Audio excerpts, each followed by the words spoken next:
நிறைய பேர் என்ன நம்புறான்னா சீக்கிரமா பணக்காரன் ஆயிடலான்னு ஆணித்தரமா நம்புறான். இது சத்தியமா நடக்காது. இதை விட இங்க ரிட்டர்ன் ஜாஸ்தி கிடைக்கும், அதை விட அங்க ரிட்டர்ன் ஜாஸ்தி, இந்த மாதிரி அந்த தாவர மனப்பான்மை வந்து சீக்கிரமா பணக்காரன் ஆயிடலாம். இன்னொரு பிரச்சனை என்னன்னா, எனக்கு சம்பாத்தியம் இவ்வளவுதான், என்னால இவ்வளவுதான் சேமிக்க முடியும், அதை நான் காம்பன்சேட் பண்றதுக்காக ஹையர் ரிட்டர்னை தேடி போவேன், ட்ரேடிங்க்கு போவேன், ஸ்டாக் டெரிவேட்டிவ்ஸ்க்கு போவேன். ஸ்டாக் பிக்கிங் வந்து வெரி டேஞ்சரஸ். ஏன்னா எமோஷனல் ப்ராப்ளம்ஸ் வந்துடும். நான் ப்ரொஃபஷனல் ஃபண்ட் மேனேஜர்னு வச்சுங்களேன், ஸ்டாக் சரியா போலன்னா ஹாப்பியா தூக்கி போட்டு வேற வாங்குவேன். எனக்கு எந்த விதமான எமோஷனல் பாண்டிங்கும் கிடையாது. இப்போ நம்ம சொந்தமா ஸ்டாக் வாங்கினோம்னா கம்ப்ளீட்டா மாறி போயிடும். வாழ்க்கையில் எதுக்கு தான் கேரண்டி கிடைக்க முடியும்? ஸ்கூலுக்கு போனோம்னா பாஸ் பண்ணுவோம்னு கேரண்டி கிடையாது, காலேஜுக்கு போனோம்னா நல்ல வேலை கிடைக்கும்னு கேரண்டி கிடையாது, நல்ல வேலை கிடைச்சா அது நிற்கும்னு கேரண்டி கிடையாது, கல்யாணம் ஆனால் கல்யாணம் ஆகி ஒழுங்கா இருக்கும்னு கேரண்டி கிடையாது. இதுக்குமே கேரண்டி. ஆனால் ஈக்விட்டியில் மட்டும் நம்ம கேரண்டி கேட்கறோம். இதே ஆளு வண்டியில் ராங் சைடில் போவான், ஹெல்மெட் போட்டுக்காம போவான், ஃபோன் பேசிட்டே போவான், இவ்வளோ ரிஸ்க் எடுப்பான். ஆனால் பைசால ரிஸ்க் எடுப்பான். வீட்டில் பெரியவங்க வந்தாங்கன்னா என்ன, ஏதாவது ரிலேட்டிவ்ஸ் வந்தாங்கன்னு என்ன சொல்லுவாங்க, என்னப்பா இவ்வளோ சம்பாதிக்கிற, வீடு வாங்காம இருக்கே அப்படின்னு ஏற்றி விடுவாங்க. ஆமாம். உடனே நம்ம அம்மா அப்பாவுக்கு வேற ஒரு டென்ஷன் ஆகிடும். இவங்க சொன்னாங்கன்னா சுருன்னு நேரிடும். ஒன்று இவங்கெல்லாம் சொல்கிறத ப்ரெஷரில் ஒரு வீடு வாங்கிடுவோம். வீடு வாங்கி அந்த இஎம்ஐ தாங்க முடியாது. இஎம்ஐ தாங்கினாலும் நீ சொல்கிற மாதிரி ஒரு கொஞ்சம் 5000 ரூபாய் 7000 ரூபாய் எக்ஸ்ட்ரா இருந்தாலும் அதே ஆளுங்க திரும்பி வீட்டுக்கு வந்து என்னப்பா இப்படிலாம் கடனோடலாம் வாழற, நாங்கள்லாம் அந்த காலத்தில் ஆரம்பிப்பாங்க. இந்த கடன் வந்து அது எல்லாரும் சொல்கிற மாதிரி கழுத்தில் கத்தி.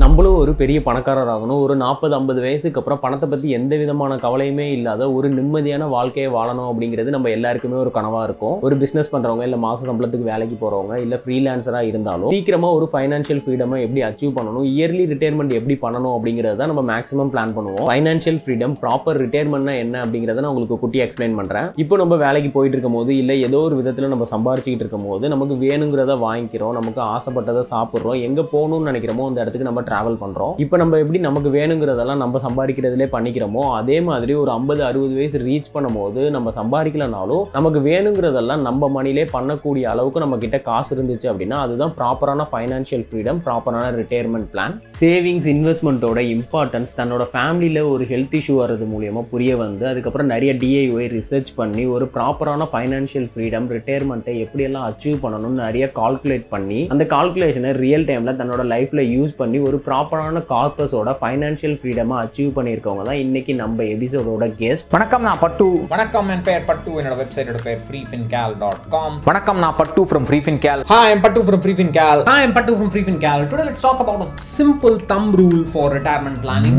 Doctor M Pattabiraman as known as பட்டு 2012ல் ஃப்ரீ ஃபைனான்ஷியல் கால்குலேட்டர்னு சொல்லி ஒரு வெப்சைட் லான்ச் பண்ணுறாங்க. அதில் அவங்க ரிசர்ச் பண்ணுற பர்சனல் ஃபைனான்ஸ், இன்வெஸ்ட்மெண்ட் பற்றின நிறைய விஷயங்களை ஆர்டிக்கலாக ப்ரொவைட் பண்ணுறாங்க. அது மட்டும் இல்லாமல் நம்ம ரிட்டையர்மெண்ட்டை எப்படி பிளான் பண்ணணும், நம்ம இப்போலேருந்து இன்வெஸ்ட் பண்ண ஸ்டார்ட் பண்ணால் நம்ம ஃபைனான்ஷியல் ஃப்ரீடமை எப்படி அச்சீவ் பண்ண முடியும் அப்படிங்கிறது நிறைய கால்குலேஷன்ஸ் அந்த வெப்சைட்டில் ப்ரொவைட் பண்ணியிருக்காங்க. இந்த கால்குலேட்டர்ஸில் 9 கால்குலேட்டர்ஸை செபி அப்ரூவ் பண்ணி அவங்களோட அஃபிஷியல் இன்வெஸ்டர் எஜுகேஷன் வெப்சைட்டில் ப்ரொவைட் பண்ணியிருக்காங்க. இந்த எபிசோடில் ஸ்க்ராட்ச்லேருந்து ஒருத்தவங்க எப்படி இன்வெஸ்ட்மெண்ட் பிளான் ஸ்டார்ட் பண்ணணும், கோல் பேஸ்ட் இன்வெஸ்ட்மெண்ட் எப்படி பண்ணணும், எஃப்டி ஆர்டி கோல்டு இன்வெஸ்ட்மெண்ட் இதில் எது பெட்டர், அது மட்டும் இல்லாமல் மியூச்சுவல் ஃபண்ட், ஸ்டாக்ஸ், ட்ரேடிங், இதை பற்றி எல்லாம் ப்ராப்பராக டீட்டெயில்டாக டிஸ்கஸ் பண்ணியிருக்கோம். இந்த எபிசோட ஃபுல்லாக பாருங்க. கண்டிப்பாக இது உங்களோட பர்சனல் ஃபைனான்ஸ் கேமை இம்ப்ரூவ் பண்ணுறதுக்கு யூஸ்ஃபுல்லாக இருக்கும். பட்டு சாரோட ஹெல்த்தை கன்சிடர் பண்ணி இந்த எபிசோட கொஞ்சம் ஷார்ட்டாக முடிச்சிருக்கோம். பட் இந்த எபிசோட ஃபுல்லாக பாருங்க. உங்களுக்கு எந்த மாதிரியான டவுட்ஸ் இருக்குது, இல்லை உங்களோட லைஃப்பில் பர்சனல் ஃபைனான்ஸை இம்ப்ரூவ் பண்ணுறதுக்கு எந்த மாதிரியான கைடன்ஸ் தேவைப்படுது அப்படிங்கிறது எல்லாத்தையுமே கமெண்ட் செக்ஷனில் மென்ஷன் பண்ணுங்க. அந்த கொஸ்டின்ஸ் எல்லாம் கலெக்ட் பண்ணி நான் இன்னொரு எபிசோட் பண்ணுறதுக்கு பட்டு சார் கிட்ட கேட்டிருக்கேன். ஸோ நீங்கள் கொஸ்டின்ஸ் எல்லாத்தையும் ப்ரொவைட் பண்ணீங்க அப்படின்னா அது எல்லாத்தையுமே நாங்கள் இன்னொரு எபிசோடில் டிஸ்கஸ் பண்ணி உங்களுக்கு கிளாரிஃபை பண்ணுறோம். நம்ம பாட்காஸ்ட்டை நீங்கள் சப்போர்ட் பண்ணணும்னு நினச்சிங்கன்னா ஃப்ரீ ஆஃப் காஸ்ட்டில் பண்ணலாம். எந்த விதமான மணியும் நீங்கள் ஸ்பெண்ட் பண்ண தேவையில்ல. ஜஸ்ட் நம்மளோட சேனலை சப்ஸ்கிரைப் பண்ணி இந்த வீடியோ லைக் பண்ணி இந்த வீடியோ உங்கள் ஃப்ரெண்ட்ஸ் கூட ஷேர் பண்ணுங்கள். அதோட சேர்த்து நம்ம பாட்காஸ்ட்டை நீங்கள் லிசன் பண்ணிட்டு இருக்கும்போது ஒரு 2 இடத்துல உங்களை டிஸ்டர்ப் பண்ணாத மாதிரி சின்னதாக ஒரு ஆட் வரும். அந்த ஆடை நீங்கள் ஸ்கிப் பண்ணாமல் பார்த்தீங்கனாலே நம்ம பாட்காஸ்ட்டுக்கு நீங்கள் பண்ணுற மிகப்பெரிய சப்போர்ட்டாக இருக்கும். Now let's get into the discussion with doctor M Pattabiraman. வணக்கம் சார். வணக்கம் and welcome to our podcast. உங்கள் டைம் கொடுத்து நம்ம பாட்காஸ்ட்டுக்கு அக்செப்ட் பண்ணி வந்ததுக்கு ரொம்பவே thanks sir. Pleasure to be. என்னோடய ஃபினான்ஸ் நாலேஜ் வந்து இப்போது கொஞ்சமாவது இருக்குது அப்படின்னா அதுக்கு வந்து மெயின் ரீசன் நான் உங்களை தான் சொல்லுவேன். ஏன்னா நானுமே ஃபஸ்ட்டு ஸ்டார்டிங்கில் வந்து ட்ரேடிங், அந்த ஃபண்ட்ஸில், அப்புறம் ஈக்விட்டி தான் எல்லாமே பார்த்துக்கிட்டு இருந்தேன். பட் அதை தாண்டி ரிட்டையர்மெண்ட் பிளான்னு ஒன்று இருக்குது. இப்போ இருக்கிற எல்லாருமே இயர்லி ரிட்டையர்மெண்ட் பிளான் சொல்லுவாங்க. 30ல் ரிட்டையர்ஸ், 40ல் ரிட்டையர்ஸ், இந்த மாதிரி பேசும்போது ப்ராப்பரான ரிட்டையர்மெண்ட் பிளான்னா என்ன, அதுக்கு வந்து நம்ம எப்படி அந்த கால்குலேஷன் பண்ணணும், எந்த மாதிரியான இன்வெஸ்ட்மெண்ட்லாம் ஸ்டார்ட் பண்ணணும் அப்படிங்கிற மாதிரியான ஒரு கிளியர் வியூ வந்தது உங்களோட ஆர்டிகல்ஸ் படித்தோம், அந்த பாட்காஸ்ட்லாம் கேட்டதுக்கப்புறம் தான் சார். உங்களோட ஃபைனான்ஸ் ஜேர்னி நம்ம ஃபர்தராக பார்க்குறதுக்கு முன்னாடி உங்களோட பார்ன் அண்ட் பாட்டப் இயர்லி ஸ்டேஜ் பற்றி சொல்லுங்கள் சார். முதல்ல தேங்க்யூ, தமிழில் பேசுகிறதுக்கு ஒரு வாய்ப்பு கொடுத்ததுக்கு ரொம்ப நன்றி. ஏன்னா இது எனக்கு I was always looking for this opportunity. எனக்கு ரொம்ப பேசுகிறதுக்கு வாய்ப்பே இல்லை தமிழில். ஸோ முதல்ல தேங்க்யூ.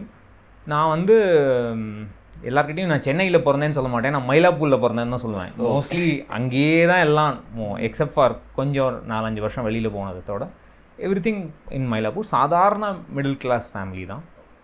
இன்ஃபேக்ட் நான் ஃபைனான்ஸ் ஆரம்பித்ததுக்கு காரணம், இன்ட்ரெஸ்ட் வந்ததுக்கு காரணம் எங்கள் அப்பா வந்து உடம்பு சரியாமல் படுத்துட்டார். நான் முதல் சம்பளம் வாங்கினது வந்து 2006. ஓகே. அவர் சம்பளம் வாங்கி ஒரு 4 நாள் கழிச்சு அவருக்கு உடம்பு முடியாமல் போயிடுச்சு. அப்புறம் 1 மந்த் கழிச்சு எங்களுக்கு தெரிஞ்சது அவருக்கு ஒரு ஃபார்ம் ஆஃப் கேன்சர் இருந்ததுன்னு. அதுக்கு வந்து அப்போ தான் எனக்கு ஹாஸ்பிட்டலுக்கு போனால் பணம் வந்து தண்ணி மாதிரி செலவழியும், அப்படியே ட்ரெயினில் போகுங்கிறது வந்து அப்போ தான் 2006-07 தான் முதல்ல கற்றுக்கிட்டேன். ஓகே. அப்போ வந்து என்கிட்ட சுத்தமாக பைசா கிடையாது. அப்போது நல்ல வேளை என்னுடைய ஒய்ஃபோடைய பிரதர் வந்து ஹெல்ப் பண்ணார். அப்போது 2006-07 3 லட்சம் ரூபாய் கொடுத்தாரு எனக்கு. இப்போ வந்து அதோட மதிப்பு ஈஸியாக 15 லட்சம் மேலே இருக்கு. கரெக்ட்.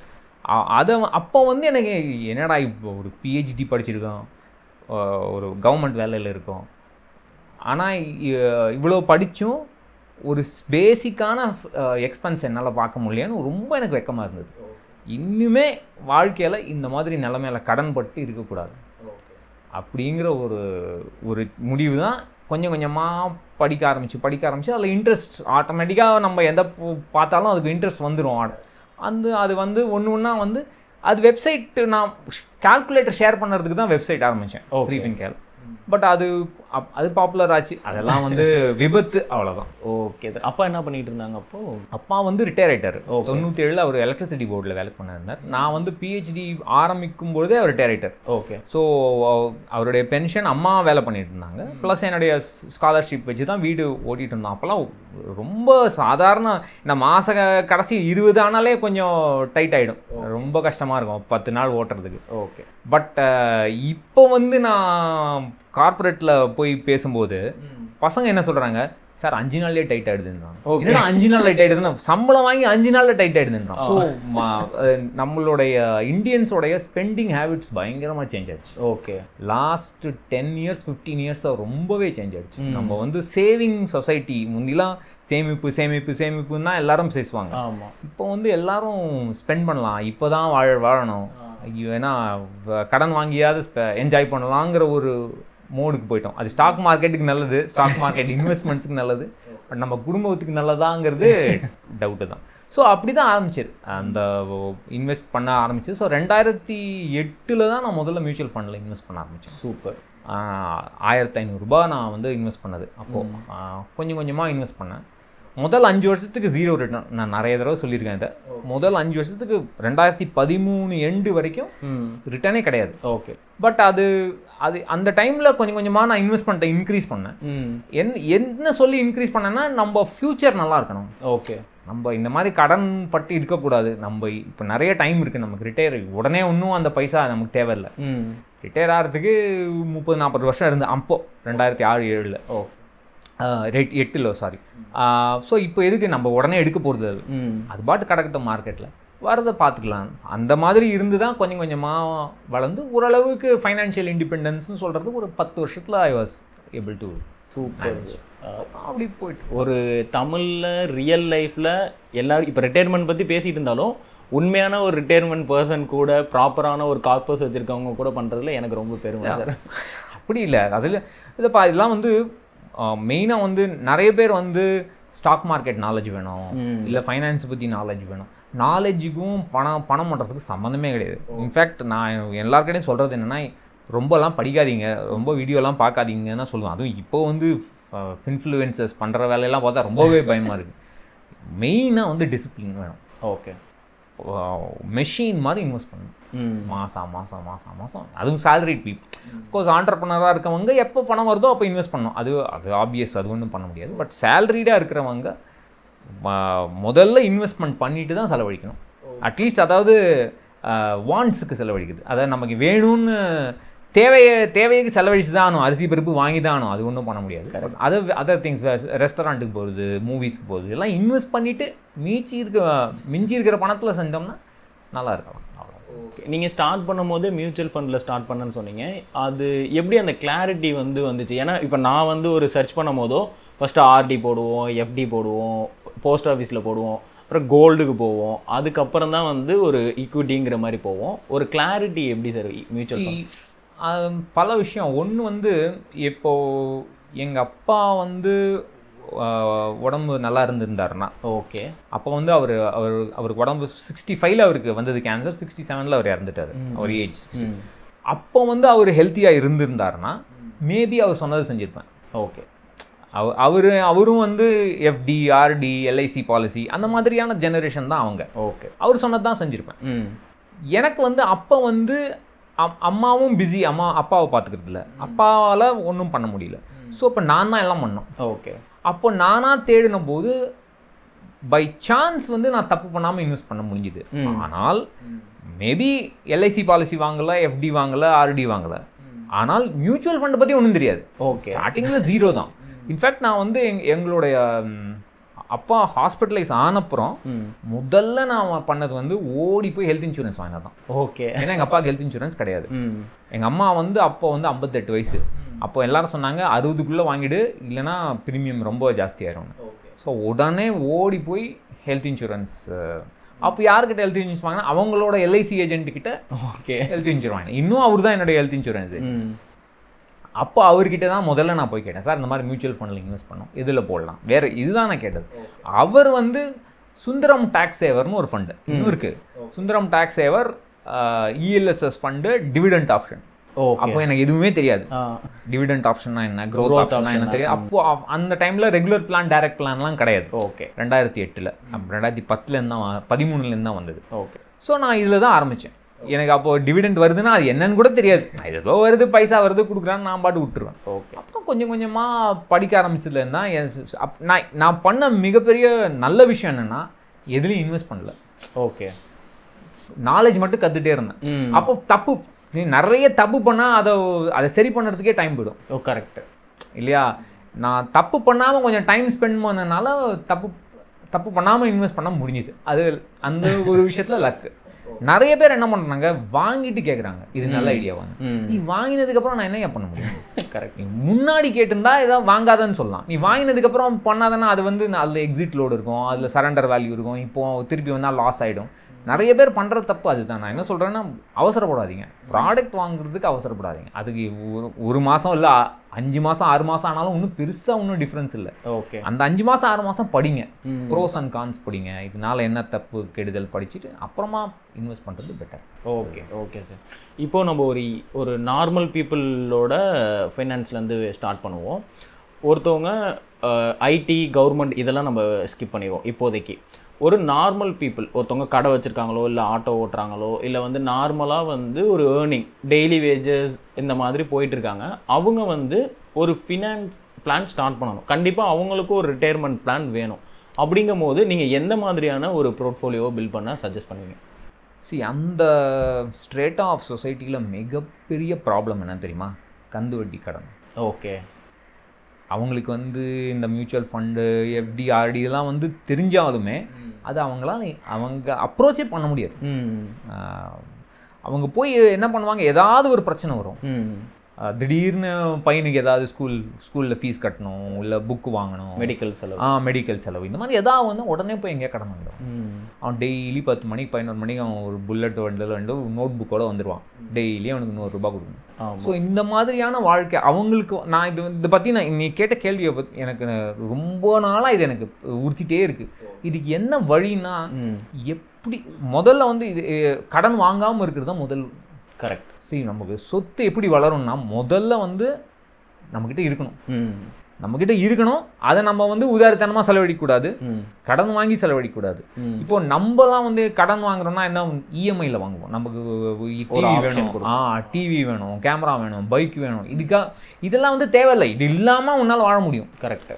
அந்த ஸ்ட்ரேட் ஆஃப் சொசைட்டிக்கு அவங்களுடைய பிரச்சனைகளே டிஃப்ரெண்ட். அவங்களுக்கு கடன் இல்லாமல் எப்படி வாடுறதுங்கிறது தான் அது மிகப்பெரிய சேலஞ்ச். அதனால தான் நீங்கள் பார்த்தீங்கன்னா இப்போது வீட்டில் வேலை செய்கிறவங்களாம் அப்படி வேலை பண்ணுறாங்க. அவங்களுடைய ரத்தத்தை சிந்தி வேலை பண்ணி எப்படியாவது பையனையோ பொண்ணையோ படிக்க வச்சு ஒரு நல்ல நிலைமை. அந்த அடுத்த ஜெனரேஷன் வரைக்கும் அந்த பிரச்சனைக்கு தீர்வே இல்லைப்பா. இது நானும் ஏன்னா ஒருத்தவங்களுக்கு வந்து செலவு வராமல் இருக்கிறதுக்கு வந்து லக்கு தான்.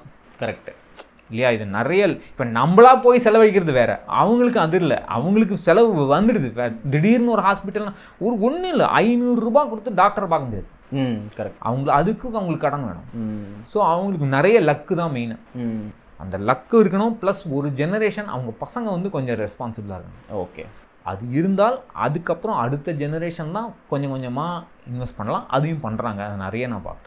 ஓகே, ஸோ அதுதான் இது. ஏன்னா இது நீ கேட்ட கேள்வி ரொம்ப டீப் கொஸ்டின். இதில் புக்கெல்லாம் எழுதியிருக்காங்க நிறைய பேர், நோபல் லாரியட்ஸ்லாம் புக் எழுதியிருக்காங்க. இதுக்கு வந்து ரொம்ப ஈஸியான எந்த வழியுமே இல்லை. ஒன்று லக்கு, கடவுளுடைய கிருபை இருக்கணும், ப்ளஸ் பசங்க வந்து ஒழுங்காங்க. அந்த அடுத்த ஜெனரேஷன் சரியாச்சுன்னா அதுக்கு அடுத்த ஜெனரேஷன் அப்படியே பில்ட் ஆகிடும். ஓகே, நான் தான் இன்னும் ஒரு ஆர்டிக்கல் எழுதியிருக்கேன். நிறைய பேர் கேட்பாங்க என்ன, இந்த பெரிய ஃபேமிலிஸ்லாம் பார்க்குறோம், டாடா பிர்லா ஃபேமிலிஸ், அவங்களாம் அப்படியே செல்வத்திலேயே வளர்ந்தவங்க, அப்படியே அதுலேயே மூழ்கி இருக்கிறவங்க. அந்த மாதிரி நம்ம எப்படி ஆக முடியும்னா அந்த மாதிரி ஆயிட்டு இருக்கோம் தான் நான் சொல்லுவேன். ஓகே, இப்போது நீங்கள் 2 பேரும் இந்த நிலைமையில இருக்கீங்கன்னா அதுக்கு காரணம் உங்கள் பேரண்ட்ஸோடைய கரெக்ட் சாக்ரிஃபைஸ். அவங்க அந்த நிலைமை இருக்காங்களா, அவங்களோட பேரண்ட்ஸ். ஸோ அவங்க ஒருத்தருடைய தோள் மேலே நின்று தான் நம்ம. ஸோ ஆல்ரெடி அந்த ப்ராசஸ் ஓடிட்டு இருக்கு. ஒன்லி திங் அந்த ஓடிக்கிட்டு இருக்க ப்ராசஸை நம்ம கெடுக்கக்கூடாது. கரெக்ட்.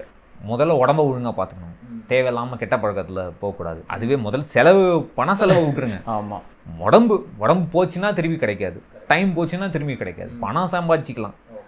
ஸோ இதுதான் இதை மட்டுமே ஒரு 2 மணி நேரம் பேசலாம், தனியாக பேசலாம். பட் இது ஷார்ட்டான பதில் இதுதான் என்னால் தர முடியும். Okay sir. இப்போ ஒரு அளவுக்கு அவங்களுக்கு காசு வர ஆரம்பிக்குது. ஒரு ஷாப் வச்சுருக்கவங்களாம் பார்த்தீங்கன்னா ஒரு நாளைக்கு ஒரு 2000 3000 ஏர்ன் பண்ணும் போது அவங்களுக்கு வந்து ஃபஸ்ட் ஆப்ஷனாக நான் பார்த்த சர்க்கிள்லேருந்து நான் சொல்கிறேன் அப்படின்னா, ஃபஸ்ட் ஆப்ஷனாக என்ன பண்ணுவாங்கன்னா கோல்டு சேவிங் ஸ்கீம் போடுவாங்க. அப்படி இல்லைன்னா ஆர்டி, எஃப்டி, கொஞ்சம் பேங்கிங் தெரிஞ்சவங்க அந்த மாதிரி போவாங்க. அவங்களுக்கு எந்த மாதிரியான இன்வெஸ்ட்மெண்ட் வந்து பண்ண ஸ்டார்ட் பண்ணலாம்? ஸோ முதல்ல கொஞ்சம் ஸ்டேபிளாக ஃபேமிலி சிச்சுவேஷன் இருக்கிறவங்க, இந்த மாதிரி ஸ்டேபிளாக இன்கம் இருக்கும்பொழுது முதல்ல அவங்க பண்ண வேண்டியது என்னென்னா வருஷம் என்னெல்லாம் செலவழிதுன்னு முதல்ல பார்க்கணும். இப்போ வருஷத்துக்கு நம்ம வந்து வெஹிக்கிள் இன்சூரன்ஸ் கட்டணும், கார் இருந்தால் கார் இன்சூரன்ஸ், பசங்களுக்கு ஸ்கூல் டியூஷன் ஃபீஸ், இந்த மாதிரி வருஷத்துக்கு ஒரு தடவை இல்லை 2 தடவை வர. நம்ம வந்து டெய்லி மாத செலவை விட்டுருங்க, அது நம்ம பண்ணி தான் ஆகணும். ஸோ வருஷத்துக்கு ஒரு தடவை 2 தடவை வர செலவுக்கு ஆர்டி தான் பெஸ்ட். முதல்ல அதை செட் பண்ணிக்கணும். ஏன்னா நம்ம வந்து திடீர்னு வந்து ஐயோ அடுத்த மாதம் இந்த செலவு வருது, ப்ரீமியம் வருது, அதுக்கு நான் எங்கே பைசா போவேன்னு அந்த மாதிரி நிலைமை வரக்கூடாது. ஓகே, மேபி ஒரு தடவை வரலாம், அந்த தப்பை திரும்பி பண்ணக்கூடாது. ஸோ நான் என்ன சொல்லுவேன், இப்போது ஜான்வரியில் உங்களுக்கு ப்ரீமியம் கட்டணும்னா டிசம்பரில் மெச்சூர் ஆகிற மாதிரி ஒரு ஆர்டி ஸ்டார்ட் பண்ணுங்க. ஓகே, ஒரு ஜான்வரியில் ஸ்டார்ட் பண்ணிங்கன்னா அது டிசம்பரில் மெச்சூர் ஆகிடும். அப்போ அடுத்த ஜான்வரிக்கு நீங்கள் ப்ரீமியம் கட்டலாம். திருப்பி அதே மாதிரி இன்னொரு 1 இயர் ஆர்டி, அந்த மாதிரி சைக்கிளிக்காக அந்த சிஸ்டத்தை செட் பண்ணி வச்சுங்க. இதே எங்கள் அம்மா அப்பா கற்றுக் கொடுத்த முதல் பாடம். இன்னும் நான் இதான் பண்ணிட்டு வரேன். ஓகே, எனக்கு ஆர்டி வந்து கட்டலைன்னா எனக்கு ஒரு மாதிரி இருக்கும். அதை முதல்ல செட் பண்ணி வச்சிடறோம். ஏன்னா மாத செலவுக்கு சம்பளம், அந்த சம்பளத்துலேருந்து கொஞ்சம் கொஞ்சமாக பிச்சு ஆர்டியில் போட்டோம்னா இந்த வருஷம் ஆனுவல் செலவு ஒன்ஸ் ஆர் டுவைஸ் செலவழிக்கிற ஆனுவல் எக்ஸ்பென்சஸ்க்கு நம்ம இது பண்ணிடலாம். அதை முதல்ல செட் பண்ணிவிட்டு அதுக்கப்புறம் எவ்வளோ பைசா இருக்கோ, 500 ரூபா இருக்கோ 1000 ரூபா இருக்கோ மாதம், ஒரு சிம்பிளான இண்டெக்ஸ் ஃபண்டில் போட்டால் போதும். ஓகே, ஈக்விட்டி கண்டிப்பாக வேணும். ஈக்விட்டி டெஃபினட்டாக வேணும். ஓகே, ஆனால் இவங்களுக்கு என்ன ப்ராப்ளம்னா மார்க்கெட் ஆட ஆரம்பிச்சுன்னா எடுத்துருவாங்க பைசா. ஓகே, மோஸ்ட்டாக இவங்கன்னு இல்லை, எல்லாருமே எல்லாம் படிப்புக்கு இதுக்கும் சம்மந்தமே இல்லை. கரெக்ட். ஏன்னா அவங்களுக்கு ரிட்டர்ன் வர வரைக்கும் தான் அதில் இருப்பாங்க. இப்போ வந்து நீங்கள் பார்த்தீங்கன்னா ஏன் வந்து எல்லாருக்கும் இவ்வளோ இன்ட்ரெஸ்ட் ஸ்டாக் ட்ரேடிங்கில் இருக்குது, ஏன் இவ்வளோ இன்ட்ரெஸ்ட் மியூச்சுவல் ஃபண்டில் இருக்குன்னா 2018 மிகப்பெரிய கிராஷ் ஒரு தடவை தான் வந்தது 2020. பட் ஆனால் உடனே ரிகவர் ஆயிடுச்சு. 1 month 3 weeks 2 weeks தான் இருந்தது அந்த கிராஷ். பட் அந்த ரிகவரி வந்து பயங்கர ரிகவரி, ஆல்மோஸ்ட் 90%. மார்ச் 23, 2020 பார்த்தீங்கன்னா மார்க்கெட் வந்து 90% கெயின் வரைக்கும் நிற்கலை, அப்படியே மேலே. அப்புறம் தான் கொஞ்சம் கொஞ்சமாக ஃப்ளக்சுவேட் ஆச்சு. ஸோ அதை வந்து இப்படி தான் வாழ்க்கை இருக்கும், இப்படி தான் இன்வெஸ்ட்மெண்ட் இருக்குங்கிற நம்பிக்கையில் நிறைய பேர் ஓடிட்டு இருக்காங்க. ஸோ அதுதான் ஒரு பெரிய டவுட். ஈக்விட்டி தேவை அவங்களுக்கு டெஃபினட்டாக, பட் அது ஒரு டெம்பர்மெண்ட் வேணும். ஸோ நான் என்ன சொல்கிறேன், ஒரு 500 ரூபா போடுங்க. அது எப்படி போகுதுன்னு பாருங்கள். நான் 500, அதாவது இந்த 500 ரூபா எந்த இல்லை, நான் ஏதோ ஒரு தண்ட செலவுன்னே நினச்சி போடுங்க, ஈக்விட்டியில் போடுங்க. ஸோ உங்களுக்கு அது நான் எடுக்க போகிறது இல்லை. அது என்னன்னா அது ஒரு 10 வருஷம் அது அப்படியே பார்த்தா தான் அந்த உங்களுக்கு தெரியும் மேலையும் கீழையும் போய். இப்போ பிஸ்னஸ் மாதிரி தானே, பிஸ்னஸில் வந்து ஒரு மாதம் நல்லா இருக்கும், அடுத்த 6 மாதம் டல்லாக இருக்கும். கரெக்ட். பட் அந்த சைக்கிளை தாண்டினா தான் பிஸ்னஸில் ஜெயிக்க முடியும். ஸோ அதே மாதிரி தான் ஈக்விட்டி இன்வெஸ்டிங். சைக்கிளை தாண்டறதுக்கு நான் என்ன சொல்லுவேன், சின்ன அமௌண்ட் போடுங்க. சரிப்பா ஏதோ தர்மத்துக்கு கொடுக்குறேன்னு போட்டுருங்க, நான் எந்த இல்லைன்னு விட்டுருங்க. அப்புறம் கொஞ்சம் கொஞ்சமாக உங்களுக்கு இன்ட்ரெஸ்ட் வந்து அதில் இன்வெஸ்ட் பண்ணுங்க. ஓகே. இப்போ ஈக்விட்டிக்கும் இந்த நார்மல் எஃப்டி ஆர்டி மற்ற பாண்ட் சேவிங்ஸ் இதுக்கும் டிஃப்ரென்ஸ் வந்து அந்த ரிஸ்க் கால்குலேஷனும் ரிட்டர்ன்ஸ் மட்டும்தானா, இல்லை வேறு என்ன டிஃப்ரென்ஸ் இருக்குது? ஸோ மெயினாக வந்து ரிஸ்க். இப்போது ஃபிக்ஸட் டெபாசிட் போடுறோன்னா நம்ம கொடுக்குற பைசாவை பேங்க் வந்து அவன் வந்து பாண்ட் மார்க்கெட்டில் போடுவான், ஸ்டாக் மார்க்கெட்டில் போடுவான். ஓகே. அவனுக்கு என்னன்னா, இப்போது அவன் 8% நமக்கு ரிட்டர்ன் கொடுக்குறான்னா அவன் என்ன எதிர்பார்க்கான், நான் 10% 12% நான் ரிட்டர்ன் எடுக்கணும். கரெக்ட். அதை எடுத்துகிட்டு என்னுடைய டேக்ஸு ப்ராஃபிட் என்னுடைய ஷேர் ஹோல்டர்ஸ்லாம் கவனிச்சுட்டு மீதி நான் அவனுக்கு 8% தரேன். இதுதான் அவனுடைய லாஜிக். ஓகே. ஸோ நம்ம கேரண்டீட் ரிட்டர்னுக்கு போனோம்னா எல்லாருக்கும் என்ன ஐடியானா ரிட்டர்ன் கேரண்டியாக வரணும். கரெக்ட். இப்போது கேரண்டீட் ரிட்டர்ன்னா கேரண்டீட் ஃபெயிலியர். ஓகே, அப்படி தான் நான் சொல்லுவேன். ஓகே. எப்படி கேரண்டீட் ஃபெயிலியர்னா, எனக்கு தமிழில் ரொம்ப அழகான வார்த்தை பணவீக்கம். இன்ஃப்ளேஷனுடைய ரொம்ப அழகான டிரான்ஸ்லேஷன் அது. கரெக்ட். இன்ஃப்ளேஷன்னா கூட என்னன்னு சொல்லணும், பணவீக்கம்னா அதாவது 1980s வந்து நீங்கள் வந்து கோயில் போயிட்டு வெளியே பிச்சைக்காரர் இருந்தானா 1 ரூபா 2 ரூபா போட்டிங்கன்னா ரொம்ப சந்தோஷமாக வாங்கிக்குவோம். இப்போ நீங்கள் 10 ரூபா போட்டிங்கன்னா திருப்பி கூட கொடுத்துருவோம், வச்சிங்க சார் வேணாம் நீங்களே வச்சுங்க, அந்த மாதிரி ஆகிப்போச்சு. அதுதான் பணவீக்கம். 10 ரூபாயோட மதிப்பு கம்மியாயிட்டே போகுது. கரெக்ட். பணவீக்கத்தினால. பணவீக்கம் வந்து நல்லது தான். அதாவது ஒரு கண்ட்ரி வந்து டெவலப் ஆகணும்னா பணவீக்கம் இருந்துகிட்டே இருக்கணும். அது ஒரு டீப் டாபிக். ஏன்னா சப்ளை அண்ட் டிமாண்டில் தான் இன்ஃப்ளேஷன் வருது. பணவீக்கம் வந்து இப்போ ப்ராடக்ட்ஸ் மேனுஃபேக்சர் பண்ணுறாங்க, அதே மாதிரி பாப்புலேஷன் அது இன்க்ரீஸ் ஆகுது, அதே மாதிரி பாப்புலேஷன் அது வாங்குது அந்த ப்ராடக்ட்ஸை. இது ரெண்டுத்துக்கும் சப்ளை டிமாண்ட் மிஸ் மேட்ச் இருந்துகிட்டே வரும், எக்ஸாக்டாக மேட்சிங் இருக்காது. அதனால தான் உங்களுக்கு அந்த பணவீக்கம் வரும். ஸோ பட் இந்த பணவீக்கம்னால இப்போ நம்மளுடைய பர்சனல் பணவீக்கம் எவ்வளோன்னு பார்க்கணும். இப்போ கவர்மெண்ட் வந்து பணவீக்கம் வந்து இன்ஃப்ளேஷன் வந்து இன்னைக்கு 3%, 4%, 5% டிக்ளேர் பண்ணுவாங்க. ஓகே. அதுக்கும் நம்மளுடைய வாழ்க்கைக்கும் எந்த விதமான சம்மந்தமும் கிடையாது. ஓகே. ஃபஸ்ட்டு அதை நம்ம புரிஞ்சுக்கணும். 5 வருஷம் முன்னாடி நம்ம எவ்வளோ செலவழித்தோம், இப்போ எவ்வளோ செலவழிச்சோன்னு பார்த்தீங்கன்னா எல்லாருக்குமே ரிகார்ட்லெஸ் ஆஃப் அவங்களுடைய social position 8% minimum. Okay. Minimum இருக்குது. 8% வந்து இன்க்ரீஸ் ஆயிருக்கு நம்ம செலவு பண்ணுற ஸ்டாண்டர்ட் ஆஃப் லிவிங்கில். ஓகே. இதில் வந்து முக்கால்வாசி வந்து நம்மளோட life style change. Okay.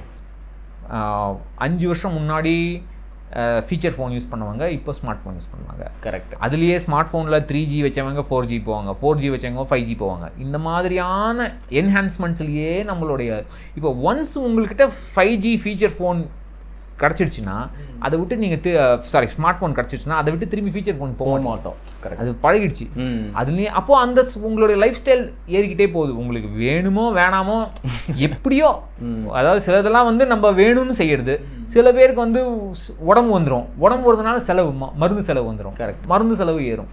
So எப்படி இருந்தாலும் நம்ம லைஃப் ஸ்டைல் ஏறிக்கிட்டே போகுது. கரெக்ட். அந்த லைஃப் ஸ்டைலோடைய இன்க்ரீஸ் பார்த்தீங்கன்னா ஆல்மோஸ்ட் வருஷம் மினிமம் 8%.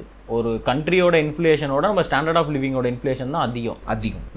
ஸோ 8%க்கு நம்ம எஃப்டி வந்து டிப்பிக்கலாக பார்த்தீங்கன்னா 8% கிடைக்காது, 7% தான் கிடைக்கும். டேக்ஸ் எல்லாம் போச்சுன்னா ஒரு 6.5%. நான் சொல்கிறது லோவஸ்ட் டேக்ஸ் லேபில், ஹையர் டேக்ஸ் லேபில் இன்னும் குறையும். ஸோ அப்போ வந்து நீங்கள் கேரண்டீட் ரிட்டர்ன் கேட்டிங்கன்னா உங்களுக்கு இன்ஃப்ளேஷன் அளவுக்கு தான் இருக்க முடியும், இல்லை இன்ஃப்ளேஷனோட கம்மியாக தான் இருக்கும். இன்ஃப்ளேஷனை பீட் பண்ண முடியவே முடியாது. கரெக்ட். ஸோ அப்படி என்ன ஆகும்னா 100 ரூபா நீங்கள் இன்வெஸ்ட் பண்ணிங்கன்னா 10 வருஷம் கழிச்சு அந்த 100 ரூபா வந்து மேபி 250 ரூபா ஆனால் கூட உங்களுடைய செலவு வந்து 300 ரூபா ஆகிடும். ஸோ அந்த 250 ரூபாயோட மதிப்பு கம்மியாகிடுச்சு. ஓகே. நீங்கள் இன்னைக்கு 100 ரூபாய் இருக்குது, இன்னைக்கு வந்து அந்த பொருள் 100 ரூபா, நான் இன்னைக்கு 100 ரூபாய் இன்வெஸ்ட் பண்ணுறேன், 10 வருஷம் கழிச்சு அதை வாங்கணும்னு நினைக்கிறேன். 250 ரூபா 275 ரூபா வருது. பட் அந்த பொருள் வந்து விலை 300 ரூபா ஆயிடுச்சுன்னா உங்களால் வாங்க முடியாது. கரெக்ட். ஸோ அந்த கேரண்டீட் ஃபெயிலியர்னு நான் சொல்கிறது இதுதான். நான் ஒன்று எதிர்பார்த்து இன்வெஸ்ட் பண்ணுறேன். இப்போ நம்ம எல்லாமே நிறைய பேர் என்ன சொல்கிறாங்க, என்னுடைய மியூச்சுவல் ஃபண்ட் இவ்வளோ ரிட்டர்ன் வந்தது. சரி தம்பி, அதெல்லாம் வந்து அங்கே நீ இன்னும் கையில் வாங்கல பைசா, அது பாட்டு உன்னுடைய டேஷ்போர்டில் உன்னுடைய ஆப்பில் காமிக்குது ரிட்டர்ன், அவ்வளோதான். ஃபைனலாக என்னைக்காவது ஒரு நாள் எடுத்து தான் ஆகணும், அப்போ தான் வந்து. ஸோ அப்போ நீ எடுக்கும்பொழுது உன்னுடைய தேவைக்கு அது சரியாக இருக்கா இல்லையா? ஓகே, அது நான் கேரண்டீடாக ஃபெயிலியர் நான் எதுக்கு சொல்கிறேன்னா, நீங்கள் ரிட்டர்ன் ஃபிக்ஸ் பண்ணிட்டான்னா உங்களால் இன்ஃப்ளேஷனை பீட் பண்ண முடியாது, உங்களால் பணவீக்கத்தை மேனேஜ் பண்ணவே முடியாது. ஓகே, அப்போது உங்களுக்கு வந்து பணத்தை நீங்கள் ரிஸ்க் எடுக்கணும். ரிஸ்க் எடுக்கிறது என்ன அர்த்தம்னா, இப்போ நான் மிடில் மேனை அவாய்ட் பண்ணுறேன். ஓகே, ஸோ இப்போ நான் நேராக ப்ராடக்ட் மேனுஃபேக்சர்கிட்டே போகிறேன். நான் வந்து நடுவில் நான் போய் பக்கத்தில் ரேஷன் கடைக்கு வாங்காமல் நேராக போய் ப்ராடக்ட் மேனுஃபேக்சர்கிட்டே வாங்கினேன்னா எனக்கு கம்மியான விலை கிடைக்கும். Okay, correct. அதே லாஜிக் தான். நான் பேங்க்கு கிட்ட போகாமல் நேராக ஸ்டாக் மார்க்கெட்டில் இன்வெஸ்ட் பண்ணுறேன், நேராக பாண்ட் மார்க்கெட்டில் இன்வெஸ்ட் பண்ணுறேன். ஓகே, அப்போ இன்வெஸ்ட் பண்ணேன்னா எனக்கு அந்த ரிட்டர்ன் ஹையர் ரிட்டர்ன் கிடைக்கும். ஆனால் பாண்ட் மார்க்கெட் ஸ்டாக் மார்க்கெட்டும் எகெயின் இந்த டிமாண்ட் சப்ளை ப்ராப்ளம். ஓகே, அந்த டிமாண்ட் சப்ளையில் ஃப்ளக்சுவேட் ஆகிட்டே தான் இருக்கும், ப்ரைஸ் மாறிட்டே இருக்கும், உங்களுடைய வேல்யூ வந்து கண்ணா அப்படின்னான்னு ஃப்ளக்சுவேட் ஆகும். ஒரு நாளைக்கு திடீர்னு 10 ரூபா ஏறும், 20 ரூபா குறையும், அதை உங்களால் கண்ட்ரோல் பண்ணவே முடியாது. ஆனால் 15 வருஷம் 20 வருஷம் கழிச்சு reasonable risk chance of success இவ்வளோதான் ஸ்டாக் மார்க்கெட்டில் கொடுக்க முடியும். இது வரைக்கும் நம்ம ஹிஸ்ட்ரி ஆஃப் ஸ்டாக் மார்க்கெட்டில் 1870லேருந்து இருக்குது நமக்கு ஸ்டாக் மார்க்கெட் ஹிஸ்ட்ரி, அதாவது at least US stock market history. அதுக்கு முன்னாடியும் ஸ்டாக் மார்க்கெட் ஹிஸ்ட்ரி இருக்குது, அதெல்லாம் நம்ம யூஸ் பண்ண முடியாது, எக்ஸல் ஃபார்மேட்டில் கிடையாது. ஓகே, ஸோ அந்த அனாலிசிஸில் பார்த்தீங்கன்னா ஒரு ரீசனபிள் வாய்ப்புக்கான ஒரு ரீசனபிள் சான்ஸ், சக்ஸஸ்க்கான ரீசனபிள் சான்ஸ், அது போதுமே. இப்போ நம்ம மக்கள் கேட்பாங்க, அது போதும், அது எப்படிங்க, இதுனா எப்படின்னா எனக்கு கேரண்டீடாக ரிட்டர்ன் கிடைக்கும். கரெக்ட், இதுனா நீ என்ன கிடைக்கும் பட் ரீசனபிளான சான்ஸ் தான் அப்படின்னு சொல்ல. வாழ்க்கையில் எதுக்கு தான் கேரண்டி கிடைக்கும்? ஸ்கூலுக்கு போனோம்னா பாஸ் பண்ணுவோன்னு கேரண்டி கிடையாது, காலேஜுக்கு போனோம்னா நல்ல வேலை கிடைக்கும்னு கேரண்டி கிடையாது, நல்ல வேலை கிடைச்சா அது நிற்கும்னு கேரண்டி கிடையாது, கல்யாணம் ஆனால் கல்யாணம் ஆகி ஒழுங்காக இருக்கும்னு கேரண்டி கிடையாது, எதுக்குமே கேரண்டி. ஆனால் ஈக்விட்டியில் மட்டும் நம்ம கேரண்டி கேட்குறோம். இதே ஆள் வண்டியில் ராங் சைடில் போவான், ஹெல்மெட் போட்டுக்காமல் போவான், ஃபோன் பேசிட்டே போவான், இவ்வளோ ரிஸ்க் எடுப்பான், ஆனால் பைசாவில் ரிஸ்க் எடுப்பான். இது என்ன பகுத்தறிவுன்னு எனக்கு தெரியாது. ஸோ இந்த ரிஸ்க் வந்து ரீசனபிள் ரிஸ்க். நான் என்ன சொல்கிறேன், அடுத்த வருஷம் பணம் வேணும்னா போடக்கூடாது, 5 வருஷத்துக்கு தேவைகளுக்கு ஸ்டாக் மார்க்கெட் பக்கமே போகாதீங்க. ஓகே, அதுக்கு மேலே 5 வருஷத்துக்கு மேலே ப்ரிஃபரபிளி 10 இயர்ஸ்க்கு மேலே அப்போது இன்வெஸ்ட்மெண்ட், அதுவும் ஃபுல் பணமும் போடக்கூடாது. ஓகே, 60%லேருந்து 50% ஸ்டாக் மார்க்கெட் இருக்கும், மீதிக்கு பிபிஎஃப் இருக்குது, இபிஎஃப் இருக்குது, அது போதும். அந்த பேலன்ஸ்டு போர்ட்ஃபோலியோ. இப்போது இதில் இருக்கிற குழப்பம் என்ன அப்படின்னா, எனக்கு நார்மலாக தோன்றது, நம்ம ஒரு 30,000லேருந்து ஒரு நார்மலாக 25 to 30,000 சம்பளம்னு வச்சுக்கலாம். அப்படி இருக்கும் போது நம்மளோட செலவே வந்து ஒரு 25 வந்துடுது, 5 ரூபாய் என்கிட்ட இருக்கும், ஒரு மாதத்துக்கு என்னால் சேவ் பண்ண முடியும் அப்படின்னா நான் எப்படி வந்து கரெக்டாக ஸ்ப்ளிட் பண்ணணுமா? இப்போ என்கிட்ட வந்து கோல்ஸ் பேஸ்டுங்கிற வந்து நம்ம கான்செப்டாக பேசுவோம். எனக்கிட்ட வந்து ஒரு வண்டி வேணும், ஒரு கார் வேணும், இப்படிங்கிற ஒரு பிளான் இருக்கும். அது இல்லாமல் நான் வந்து ரிட்டையர்மெண்ட்டுக்கும் ஃபோக்கஸ் பண்ணணும். ஸோ இதை நான் ஸ்ப்ளிட் பண்ணணுமா, இல்லை வந்து இப்போதைக்கு நான் எப்படி யோசிப்பேன்னா, இப்போதைக்கு வண்டி வாங்கணும், அதை லோன் இல்லாமல் நம்ம வாங்கணும் அப்படின்னா நான் அந்த 5 ரூபாயையும் ஃபுல்லாக போட்டு வண்டி வாங்கிடுவேன். அதுக்கப்புறம் எப்படியும் கார் வாங்கணும் அப்படின்னு போவோம். அதுக்கப்புறம் எல்லாத்தையுமே அதில் போட்டு லோன் இல்லாமல் நம்ம ஆக்சுவலாக எப்படி இருக்குன்னா, இன்ட்ரெஸ்ட்டுக்கு பதிலாக நம்ம வந்து ஃபுல் சேவிங்ஸுமே இங்கேயே கொடுப்போம், இங்கே வர ரிட்டர்ன்ஸ் இருக்கட்டும், நான் வந்து இதை இன்ட்ரெஸ்ட் கொடுக்காம நான் வந்து எனக்கு ரிட்டர்ன்ஸ் எடுத்துக்கிட்டு இருந்தேன்னா இதில் லாஸ் ஆகும்ல, அதனால ஃபுல் அமௌண்ட்டையுமே இதில் கொடுப்போமே அப்படிங்கிற மாதிரி ஒரு பிளான் இருக்கும். இது கரெக்டான வியூவா இல்லை எப்படி பண்ணலாம்? அதாவது விரலுக்கு ஏற்ற வீக்கம் முன்னாடி சொன்ன மாதிரி. ஓகே, இவ்வளோதான் இந்த ஐடியா. விரலுக்கு ஏற்ற வீக்கத்தோடைய அர்த்தம் நிறைய பேருக்கு தெரியல தெரியுமா? இவங்க தமிழ்னெல்லாம் சொல்லுவாங்க, அவங்ககிட்டயே நான் கேட்டிருக்கேன், விரலுக்கு ஏற்ற வீக்கம் மீனிங்னா கரெக்டாக சொல்ல மாட்டேங்கிறாங்க. இவ்வளோதான் என்னுடைய சேலரினா இவ்வளோதான் என்னுடைய வாழ்க்கை இருக்கணுங்கிற ஒரு மெச்சூரிட்டி நமக்கு வேணும். ஓகே, இந்த மெச்சூரிட்டி ரொம்ப நல்லா நம்ம அம்மா அப்பாக்கெல்லாம் இருந்தது, நமக்கு சுத்தமாக 0. ஓகே, நான் எழுதி சொல்கிறேன், என்னோட ஜென்ரேஷன் உங்கள் ஜென்ரேஷன் என் ஜென்ரேஷனில் பாதி போச்சு, உங்கள் ஜென்ரேஷன் காலி. அவங்க என்ன சொல்கிறாங்க, எனக்கும் அது வேணும். எல்லாம் இந்த ஃபேஸ்புக் பிரச்சனை தான். இவன் வந்து தாய்லாண்டுக்கு ஹாலிடேக்கு போயிருக்கான்னா நான் ஆஸ்திரேலியாவுக்கு போகணும். ஓகே, இந்த மாதிரியான ஒரு காம்படிட்டிவ்னஸ்னால நம்ம கண்ணாபின்னான்னு செலவழிக்கணும். முதல்ல இந்த விரலுக்கேற்ற வீக்கம் கான்செப்ட் வேணும். இவ்வளோ தான் என் சம்பளம்னா அதுக்கேற்ற மாதிரி தான் நான் வண்டி வாங்கணும், அதுக்கேற்ற மாதிரி தான் பைக் வாங்கணும், மொபைல் வாங்கணும். அதை முதல்ல அந்த மெச்சூரிட்டி வேணும். ஓகே. முதல்ல நான் என்ன சொல்லுவேன்னா, நீங்கள் சொல்கிறது ரைட்டு. முதல்ல வந்து ஒரு எமர்ஜென்சி ஃபண்ட் செட் பண்ணிங்க. இந்த 5000 ரூபாய் வருது இல்லையா, இந்த 5000 ரூபாயை வந்து இன்னொரு பேங்க் அக்கௌண்ட்டில் போட்டுருங்க. இல்லை ஒரு லிக்விட் ஃபண்ட், மியூச்சுவல் ஃபண்டை பற்றி கொஞ்சம் தெரிஞ்சவங்க லிக்விட் மியூச்சுவல் ஃபண்டில் போடலாம். இல்லை ஃப்ளெக்ஸி டெபாசிட்னு ஒன்று இருக்குது. அதாவது வேணுங்கும் போது எடுத்துக்கலாம், மீதிக்கு வந்து எஃப்டி ரிட்டர்ன் வரும். ஓகே, அந்த மாதிரி ஒரு அக்கௌண்ட் இருக்குது. அது சேலரி அக்கௌண்ட்டை தாண்டி வேறு அக்கௌண்ட்டில் போடுறது பெட்டர். ஏன்னா சேலரி அக்கௌண்ட்டில் தான் டெய்லி எடுப்போம், ஏடிஎம் போய் எடுத்துருவோம். அதில் வந்து அதே சேலரி அக்கௌண்ட்லேயே இருந்ததுன்னா நிச்சயமாக அது காலியாக போய்டும். ஓகே. ஸோ இது வந்து எமர்ஜென்சிக்கு. நான் என்ன சொல்லுவேன், மாதம் உங்களுக்கு 25,000 ரூபா செலவுனா மினிமம் உங்களுக்கு எமர்ஜென்சி ஒரு 75,000 ரூபா இருக்கணும். ஓகே. அது வரைக்கும் நீங்கள் ஒன்றும் பண்ணாதீங்க, எதுவும் வாங்காதீங்க, எதுவும் இன்வெஸ்ட் பண்ணாதீங்க, எதுவுமே பண்ண வேணாம். இந்த 5,000 ரூபா எடுத்து டிசிப்ளின்டாக அந்த ஃப்ளெக்ஸி டெபாசிட்லையோ லிக்விட் ஃபண்ட்லையோ இன்னொரு பேங்க் அக்கௌண்ட்டில் சும்மா எஸ்பி அக்கௌண்ட்டில் போட்டாலே போதும். ஓகே. அது பில்ட் ஆகட்டும். அது பில்ட் ஆனால் என்ன ஒரு அட்வான்டேஜ்னா, வீட்டில் திடீர்னு வாஷிங் மிஷின் ரிப்பேர் ஆச்சுன்னா அதை யூஸ் பண்ணலாம். சூப்பர். அது முதல்ல அவங்களுக்கு அந்த கம்ஃபர்ட் வேணும். ஓகே. ஏன்னா இப்போ திடீர்னு ஒரு எக்ஸ்ட்ரா செலவு வந்தால் நான் என்னடா பண்ணுவேன்னு உட்காந்துருக்கூடாது. அந்த கொஞ்சம் நிறைய சம்பாதிக்கிறவங்களுக்கு என்ன அட்வான்டேஜ்னா, நம்ம முன்னாடி பேசின அந்த சோஷியல் ஸ்ட்ரெட்டாக கூட கொஞ்சம் என்ன அட்வான்டேஜ்னா, அவங்களால இந்த எமர்ஜென்சி ஃபண்டை பில்ட் பண்ண முடியும். கரெக்ட். அவங்களால அது கூட முடியாது, அதனால தான் அவங்க கடன் வாங்குறாங்க. கரெக்ட். ஸோ அதுலேருந்து நம்ம கற்றுக்கணும். என்னென்னா முதல்ல ஒரு எமர்ஜென்சி ஃபண்ட் பண்ணிட்டோன்னா கடன் வாங்குறது கம்மி பண்ணலாம். கரெக்ட். அதை முடிச்சுட்டு அடுத்த 5 வருஷத்துக்கு எனக்கு என்னெல்லாம் ஆசைகள் இருக்குது, என்னெல்லாம் தேவைகள் இருக்குது, என்னெல்லாம் ஆசைகள் இருக்குதுன்னு லிஸ்ட்டு போடணும். ஓகே. தேவைகளை நம்ம பண்ணி தான் ஆகணும். ஆசைகள் கொஞ்சம் ஃப்ளெக்சிபிள். ஓகே, நான் கொஞ்சம் அட்ஜஸ்ட் பண்ணிக்கலாம். அதே அப்போ தான் அந்த விரலுக்கேற்ற வீக்கம் ரொம்ப இம்பார்ட்டன்ட். நான் என்ன மொபைல் ஃபோன் வாங்க போகிறேன், 25,000. நிறைய பேர் என்ன சொல்கிறான், நான் 25,000 ரூபா செலவழிக்கிறேன், எனக்கு 50,000 ரூபா மொபைல் ஃபோன் வேணும். ஆமாம், அதெல்லாம் ப்ராக்டிக்கலே இல்லை. அது மேபி மேக்ஸிமம் 25,000 ரூபாய்க்கு மொபைல் ஃபோன் வச்சுக்கலாம். அது ரொம்ப எதிர்பார்த்தோன்னா அப்புறம் நீங்கள் சொன்ன மாதிரி இன்வெஸ்ட் பண்ணுறதுக்கே நமக்கு இருக்காது. சேமிச்சுட்டே இருப்போம், சேமிச்சதை வந்து இந்த மாதிரி நம்ம ஆசைகளுக்காக வாங்கிட்டே இருப்போம், முதலீடு பண்ண பைசாவே இருக்காது. அந்த ஒரு கிளாரிட்டி வந்து ஒரு வரமாட்டேங்குதுன்னு தான் நான் சொல்லுவேன். எப்படின்னா அது கரெக்டு தான், அந்த மெச்சூரிட்டி இருக்கணும். நம்ம மைண்ட் செட் எப்படின்னா, நீங்கள் சொல்கிற மாதிரி சோஷியல் மீடியாவை பார்த்து நம்மளும் ஏன் இதை வச்சுக்கக்கூடாது, என் வயசில் நான் இதை வந்து நான் ஏன் அனுபவிக்கக்கூடாது, இப்போ நான் அனுபவிக்கலாம்னா எப்போ அனுபவிக்கிறதுங்க, இந்த மாதிரி ஒரு மைண்ட் செட் இருக்குது. இதை தாண்டி நீங்கள் சொல்கிற மாதிரி ஒரு பெரிய எலிஃபண்ட் வீட்டுக்குள்ளே உட்காந்துருக்கு, ரிட்டையர்மெண்ட் பிளானுங்கிற ஒரு பெரிய இது இருக்குது. அதை வந்து நம்ம எப்படி தீனி போட்டு நம்ம வந்து 50 வயசில் யாரோட இதுவும் இல்லாமல் டிபெண்ட் இல்லாமல் இருக்கிறது தான். ஆக்சுவலாக ரிட்டையர்மெண்ட் பிளான்னாலே நம்ம வந்து ஒரு டிபெண்டன்சி இல்லாமல் அந்த இன்ஃப்ளேஷனை பீட் பண்ணி இருக்கிறது தான்.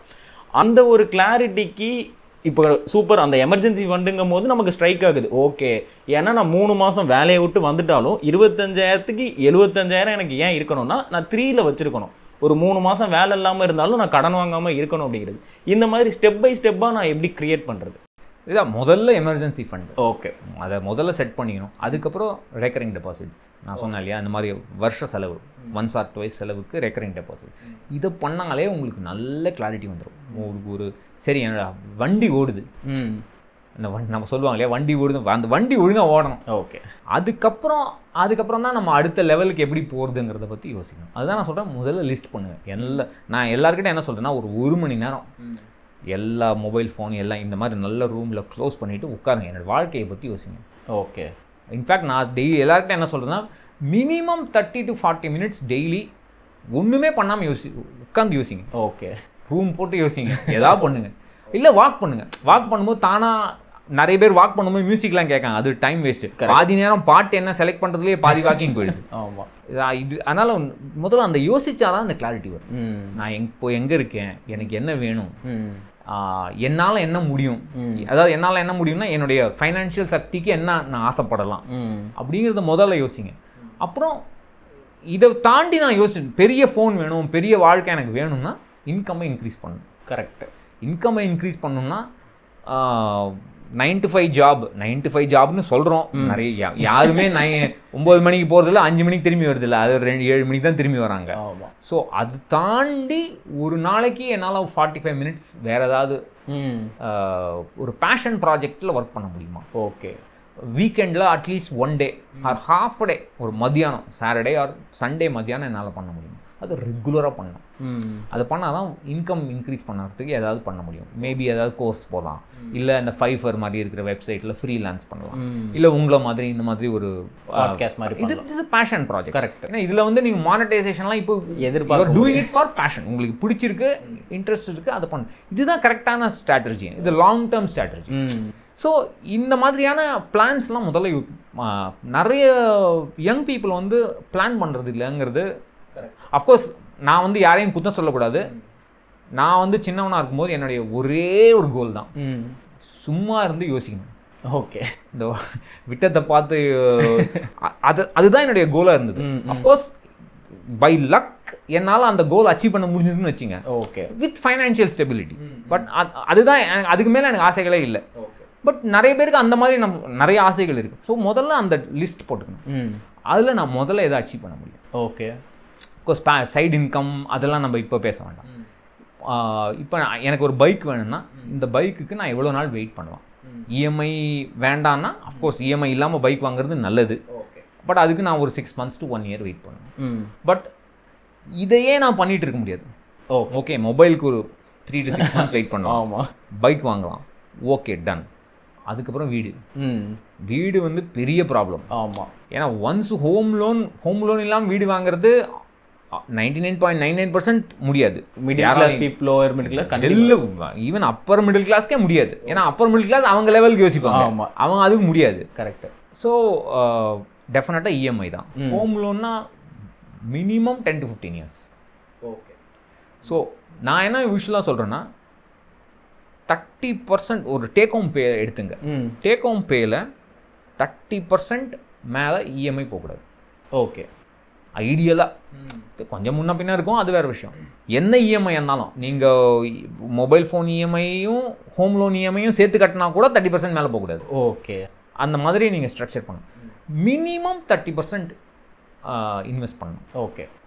ஓகே, மேபி 20%, வாட் எவர் அவங்களால முடிஞ்ச அளவுக்கு. மீதி செலவு ப்ளஸ் எமர்ஜென்சி ஃபண்ட். இந்த மாதிரி நீங்கள் ஸ்ட்ரக்சர் பண்ணிட்டீங்கன்னா சேலரி, அதுக்கு தான் நான் முதல்ல சொல்கிறேன், ஆர்டியை செட் பண்ணிக்கணும், எமர்ஜென்சி ஃபண்டை செட் பண்ணிக்கணும். இது செட் பண்ணிவிட்டு இந்த மாதிரி ஒரு structure.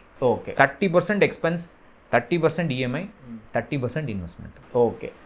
இன்வெஸ்ட்மெண்ட்டுங்கிறது long term investment. Goal பேஸ்டில் விட்டுருங்க. முதல்ல என்ன, நம்ம வந்து கல்யாணம் ஆனவங்க 22, 23 அவங்களுக்கு பேசுவோம். அவங்களுக்கு நாட் மேரிட், நோ சில்ட்ரன். அவங்களோட என்னென்னா ஃப்யூச்சருக்கு வெல்த் பில்ட் பண்ணுறது. ஓகே. அவ்வளோ அந்த லெவலுக்கு மட்டும் நம்ம பேசுவோம். இந்த மாதிரி அவங்க ஸ்ட்ரக்சர் பண்ணிட்டாங்கன்னா அண்டு ஒரு 28, 29 வீடு ஹோம் லோன் வேணும்னு, அதுவும் தமிழ்நாட்டில் இருக்கிறவங்க வேணான்னு சொல்றவங்களே நான் பார்த்ததே கிடையாது. இருந்தால் தான் பொண்ணு கொடுப்பாங்க. பயங்கர எமோஷனல். ஆமாம், தமிழ்நாட்டில் வந்து வீடுக்கு பயங்கர எமோஷனல். நார்த்தில் டிஃப்ரெண்ட். ஓகே. நார்த் இந்தியாவில் அர்த்தம் ஈவன் பெங்களூர்லேயே வந்து இப்போ ட்ரெண்ட் மாறி போச்சு. என்ன நான் ரெண்டில் இருந்து அந்த மாதிரி ஒரு மைண்ட் செட் வந்துருச்சு. எனக்கு வேணும், நான் என்ஜாய் பண்ணும். அந்த அவனும் வந்து இன்வெஸ்ட் பண்ண போகிறது இல்லை. அவனோட லாஜிக் என்னன்னா, இந்த இஎம்ஐக்கு போகிறத நான் வேற எதுக்காக யூஸ் பண்ணிப்பேன், வெளியே போய் யூஸ் பண்ணிப்பேன், ஹாலிடேக்கு போவேன். ஸோ எப்படி இருந்தாலும் இந்த மாதிரி ஒரு அதுதான் அந்த புரிதல் வேணும். எனக்கு என்ன வேணுங்கிற ஒரு புரிதல் இருந்தால் பர்சனல் ஃபைனான்ஸ் ஈஸியாக முடிஞ்சு போயிடும். ஓகே. நான் எல்லாருக்கிட்டே சொல்கிறது என்னென்னா, எல்லா கேள்விகளும் வெளியில் போய் தேடாதீங்க. நான் இப்படி இன்வெஸ்ட் பண்ணுவேன், எல்லாமே உங்ககிட்ட தான் இருக்குது.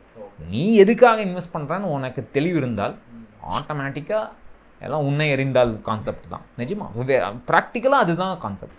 ஸோ இது இந்த மாதிரி நம்ம 30% மேலே இஎம்ஐ போகக்கூடாதுன்னு நம்ம ஸ்ட்ரிக்டாக இருந்தோம்னா நம்மளால் மேனேஜ் பண்ண முடியும். 25%, 30% மேக்ஸிமம் இன்வெஸ்ட் பண்ணோம், அதாவது முதலீடு பண்ணோம் ஃபார் த ஃபியூச்சர். ஓகே. இந்த முதலீடு வந்து இபிஎஃப்எஸ் இன்க்ளூட் பண்ணி தான் நான் சொல்கிறேன். இப்போது சேலரிட் பர்சனுக்கு இபிஎஃப் இருக்கும், என்பிஎஸ் இருக்கும் சில பேருக்கு. அதையும் சேர்த்து 30%, மீதி டேக் ஹோம் பேலேருந்து அதை ரெஸ்ட் ஆஃப் த அமௌண்ட்டை ஒரு இண்டெக்ஸ் ஃபண்ட், ஈக்விட்டி இண்டெக்ஸ் ஃபண்டில் போட்டால் முடிஞ்சுது. வேறு எதுவுமே பண்ணுவாங்க.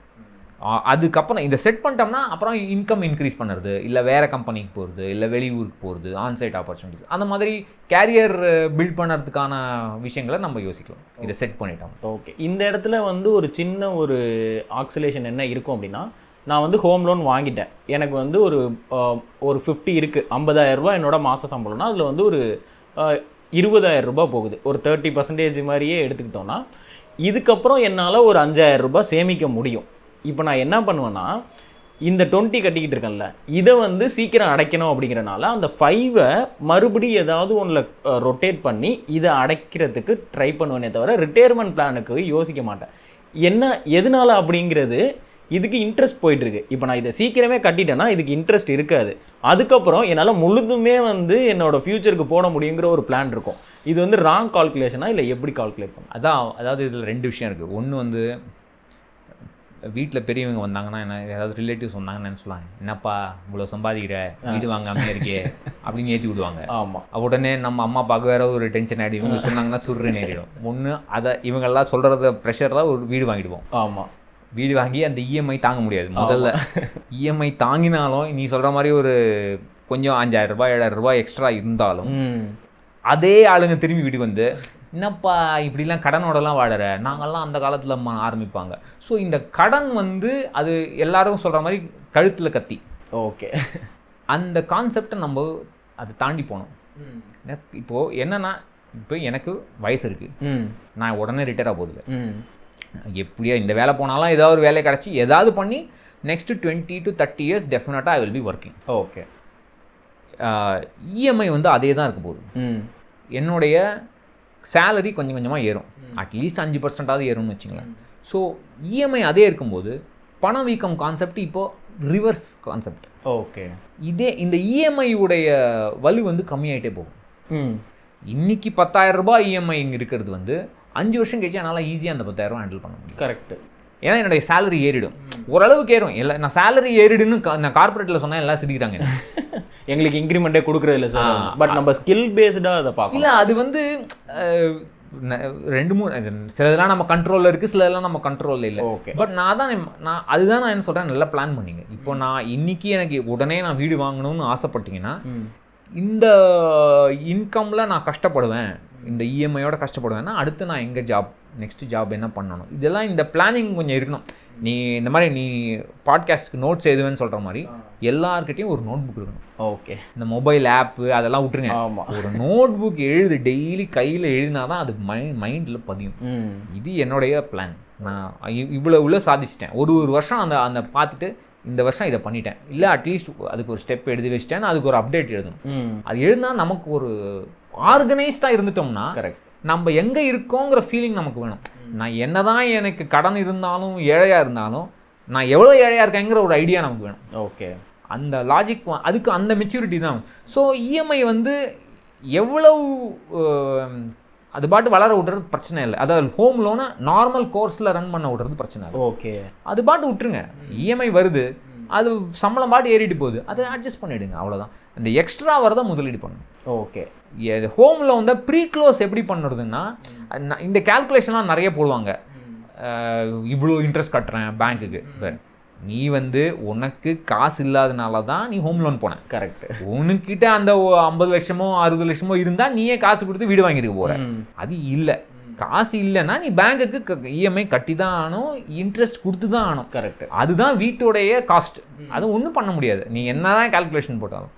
நான் என்ன சொல்கிறேன், ஓகே உனக்கு இன்க்ரிமெண்ட் வருது, போனஸ் வருதுன்னா அந்த போனஸில் ஒரு 50% எடுத்து ப்ரீபே பண்ணிவிடு, கொஞ்சம் கொஞ்சமாக கட்டு. மோஸ்ட்லி என்ன பண்ணுவாங்கன்னா, இந்தியாவில் வந்து 15 வருஷம் ஹோம் லோன் வாங்கி 7 இயர்ஸ்லேயே முடிச்சிருவாங்க. கரெக்ட். ஆவரேஜாக அது ரொம்ப வழி. 10 years 12 years நான் முடிக்கலாம் கம்ஃபர்டபுள். நான் முடிக்காதேன்னு சொல்ல, ஹோம் லோன் ப்ரீபே பண்ணாதேன்னு சொல்ல. புரியுது. கொஞ்சம் கொஞ்சமாக எல்லாத்துலேயுமே பேலன்ஸ். லைஃப்பில் எல்லாத்துலேயும் பார்த்தீங்கன்னா ஒர்க்கு, லைஃபு, இன்வெஸ்டிங் எல்லாத்துலேயும் அந்த பேலன்ஸ் வேணும். இதில் கொஞ்சம் அதில் கொஞ்சம், அவ்வளோ. இப்போ 20 years லோன் எடுக்கிறாங்கன்னா நீங்கள் சொல்கிற மாதிரி ஒரு ஃப்ளோட்டிங் இன்ட்ரெஸ்ட், அதில் ஒரு 2 இன்ட்ரெஸ்ட் கான்செப்ட் இருக்கும் லோனில். அந்த இன்ட்ரெஸ்ட் படி வந்தாலுமே நீங்கள் சொல்கிற மாதிரி ஒரு 20 yearsல இருக்கிற இன்ஃப்ளேஷன் வேறு இருக்கும். பட் அந்த இஎம்ஐ வந்து என்ன பெருசாக இருந்தாலும் 7லேருந்து 9 வரையும் வந்திருக்கும். பட் அந்த இஎம்ஐ நம்ம பே பண்ணிட்டு இருந்தாலும் நம்மளோட கார்பஸ் வந்து ஒரு ரிட்டையர்மெண்ட் பிளானுக்கு அது ரொம்பவே ஹை வேல்யூவாக வரும். இல்லை சேலரி ஏறிடும் இல்லையா, சேலரி ஏற யூ கேன் மேனேஜ். அதனால தான் முதல் தடவை வாங்கும்போது கேர்ஃபுல்லாக வாங்கணும். ஓகே. நான் கொஞ்சம் மெச்சூராக யோசிக்கிறவங்க 28 29ல் வாங்கலாம். இல்லை பெட்டர் 32 33ல் வீடு வாங்குறது பெட்டர். அப்போது அந்த ஃபஸ்ட்டு 10 years அட்லீஸ்ட் 7 years கொஞ்சம் நல்லா ஏர்ன் பண்ணி இதெல்லாம் செட் பண்ணிக்கணும். எமர்ஜென்சி ஃபண்டு, ஆர்டி, கொஞ்சம் இன்வெஸ்ட்மெண்ட்ஸ். நான் என்ன சொல்கிறேன், இன்வெஸ்ட்மெண்ட்ஸ் ஆரம்பிச்சுட்டு ஹோம் லோன் வாங்க. ஓகே.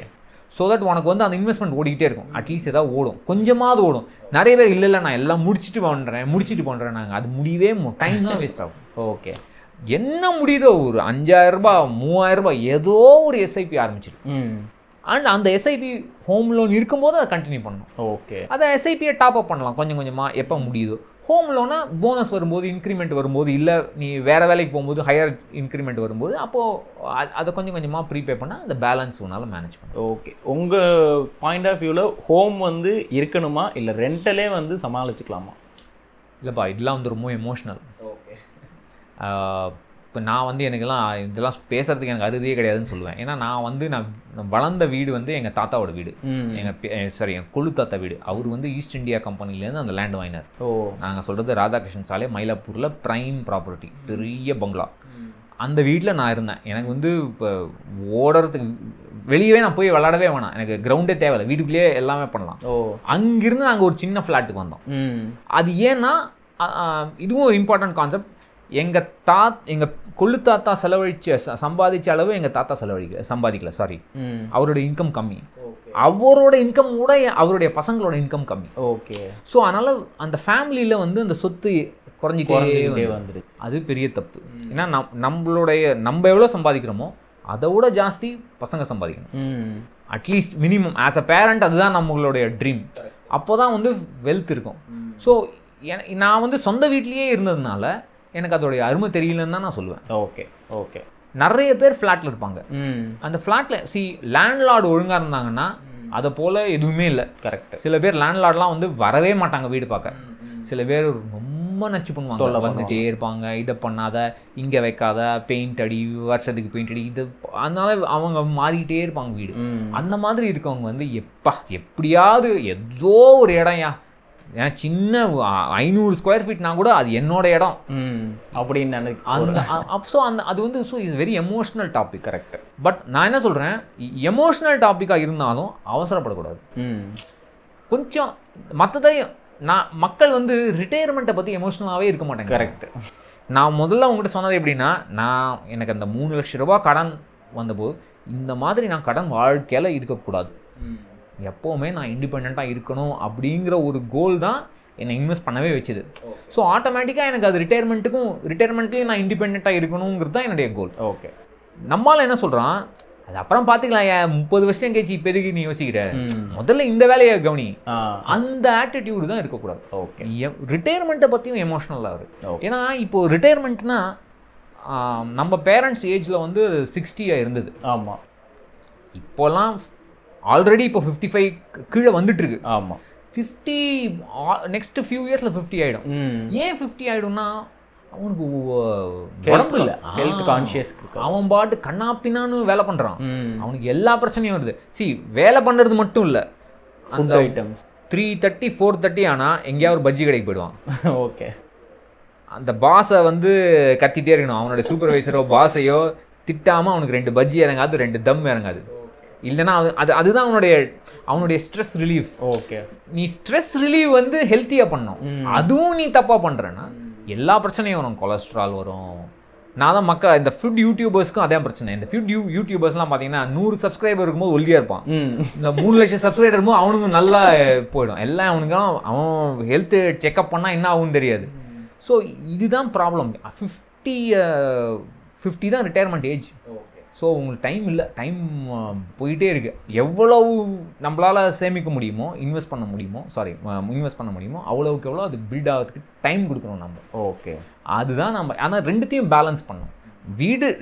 வீடை பற்றி எமோஷனலாக இருக்கிறதுல தப்பே இல்லை, ரிட்டையர்மெண்ட்டை பற்றி எமோஷனலாக இருக்குது. ஒன் மோர் திங் ஒன்றும் தப்பு இல்லையே. கரெக்ட். ஒரு பேலன்ஸ் இல்லாமல் இருந்துக்கிட்டே இருக்கணும்.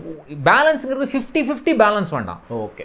70-30 80-20 இருந்தால் போதும் பேலன்ஸுங்கிறேன். 100-0 இருக்கக்கூடாது, அது பேலன்ஸ் கிடையாது. 80-20 இஸ் ஓகே. கரெக்ட். அதுதான் சொல்லுவேன். இப்போது இந்த ரிட்டையர்மெண்ட் பிளானு, ஹோம் லோனு, நம்மளோட ஆசை, டிசைர் எல்லாமே வச்சுப்போம். எனக்கு வந்து ஒரு மெயின் கன்சர்ன் இருக்கிறது ஹெல்த்து. எல்லாருமே வந்து பெரிய பெரிய ஆள் ஆனதுக்கப்புறம், நான் நிறைய பேர் பாட்காஸ்ட் கேட்கும் போது அவங்க ஒரு ரீச் ஆனதுக்கப்புறம் first you should focus on your health அப்படின்னு தான் சொல்லுவாங்க. எனக்கு வந்து அதில் ஒரு பெரிய பயம் என்னென்னா, இந்த இன்சூரன்ஸ் பாலிசி எடுக்கிறது, அது வந்து எப்படி நம்ம கரெக்டாக சூஸ் பண்ணுறது, அதில் உங்களுக்கு கொடுக்க முடிஞ்ச கைடன்ஸ். முதல்ல வந்து சேலரிடாக இருக்கிறவங்க அவங்களுடைய குரூப் ஹெல்த் இன்சூரன்ஸ், அதாவது ஆஃபீஸ் ஹெல்த் இன்சூரன்ஸ் பற்றி முதல்ல படிக்கணும். ஓகே. அதோட இன் அண்ட் அவுட் முதல்ல அவங்களுக்கு தெரியணும். அதுவே தெரியாது. நான் யூஸ்வலாக கார்ப்பரேட் மீட்டிங்ஸ்லாம் போய் கேட்பேன், உங்களுக்கு ஆஃபீஸ் கவரோடைய டீட்டெயில்ஸ் தெரியுமா அப்படின்னு கேட்பேன். ஒருத்தன் கை தூக்குவான், அதில் 2 பேர் கை தூக்குவான். இதில் எவ்வளோ பேர் அந்த பாலிசியை யூஸ் பண்ணியிருக்கீங்கன்னு கேட்பேன். அந்த 2 பேர் தான் கை தூக்குவாங்க. ஸோ யூஸ் பண்ணும்போது தான் நமக்கு வந்து அதோட டீட்டெயில்ஸ் தெரியுது. அந்த மாதிரி வைக்கக்கூடாது. அதுக்கு முன்னாடியே நமக்கு ஹாஸ்பிட்டலைசேஷன் இல்லாத போதே நார்மல் சர்க்கம்ஸ்டான்சஸ்லேயே அந்த குரூப் டேர்ம் இன்சூரன்ஸோட என்ன கண்டிஷன், எவ்வளோ கவரேஜ், எதெல்லாம் இன்க்ளூடட் எதெல்லாம் எக்ஸ்க்ளூடட் அப்படிங்கிறத படிக்கணும். அது முதல்ல இம்பார்ட்டன்ட். ஏன்னா நம்ம வந்து அதுக்கு நம்மளுடைய சிடிசிலேருந்து தான் வருது. ஆமாம். அதே மாதிரி லைஃப் இன்சூரன்ஸும் முக்கியம். ஃபஸ்ட்டு நம்ம இதை பற்றி பேசாட்டாலும் ஆஃபீஸில் லைஃப் இன்சூரன்ஸ் இருக்கான்னு முதல்ல பார்க்கணும். ஓகே. சில ஆஃபீஸில் இருக்கும், சிலதில் இருக்காது. நான் என்ன சொல்வேன், யூஸ்வலாக வந்து ஹெச்ஆர் கிட்ட போய் சொல்லுங்கள். இல்லைன்னா ஒரு குரூப் டேர்ம் லைஃப் இன்சூரன்ஸ் ரொம்ப இன்எக்ஸ்பென்சிவ், 300 ரூபா 400 ரூபாலே உங்களுக்கு ஈஸியாக 50 to 1 crore ஈஸியாக லைஃப் இன்சூரன்ஸ் கிடைக்கும். அப்படி இல்லைன்னா டேர்ம் இன்சூரன்ஸ் வெளியே வாங்கிக்கலாம். யங் பீப்புளுக்கு ஒரு வருஷத்துக்கு 3000 ரூபா கூட ஆகாது. 1 crore பாலிசி. அதை முதல்ல வாங்கிடுங்க. அதை முடிச்சுட்டு ஹெல்த் இன்சூரன்ஸ் முதல்ல ஆஃபீஸோடைய டேர்ம்ஸ் அண்ட் கண்டிஷன்ஸ் முதல்ல படிச்சுட்டு அதுக்கப்புறம் ப்ரைவேட் ஹெல்த் இன்சூரன்ஸை பற்றி யோசிக்கலாம். ப்ரைவேட் ஹெல்த் இன்சூரன்ஸுங்கிறது அது ஒரு மிகப்பெரிய டாபிக். அதுவும் இது என்ன ஒரு பிரச்சனைனா, கார்ப்பரேட் கம்பெனிஸ் வந்து ப்ரீமியம் வாங்கும்போது சந்தோஷமாக வாங்கிப்பான், கிளைம் கொடுக்கும்போது அழுதுகிட்டே கொடுப்பான். ஆமாம். என்ன ஃபார்மாலிட்டிஸும் ஏகப்பட்ட ஃபார்மாலிட்டிஸ். ஹாஸ்பிட்டல் வந்து எப்படிரா ஒரு பேஷண்ட்டுக்கிட்டேருந்து எவ்வளோ பைசா கறக்குறான்னு அவங்க பார்க்குறான், இவன் வந்து எப்படிரா பைசா குறைக்கிறான்னு இவங்க பார்க்குறான். இவன் நடுவில் நம்ம மாட்டிகிட்டு இருக்கோம்.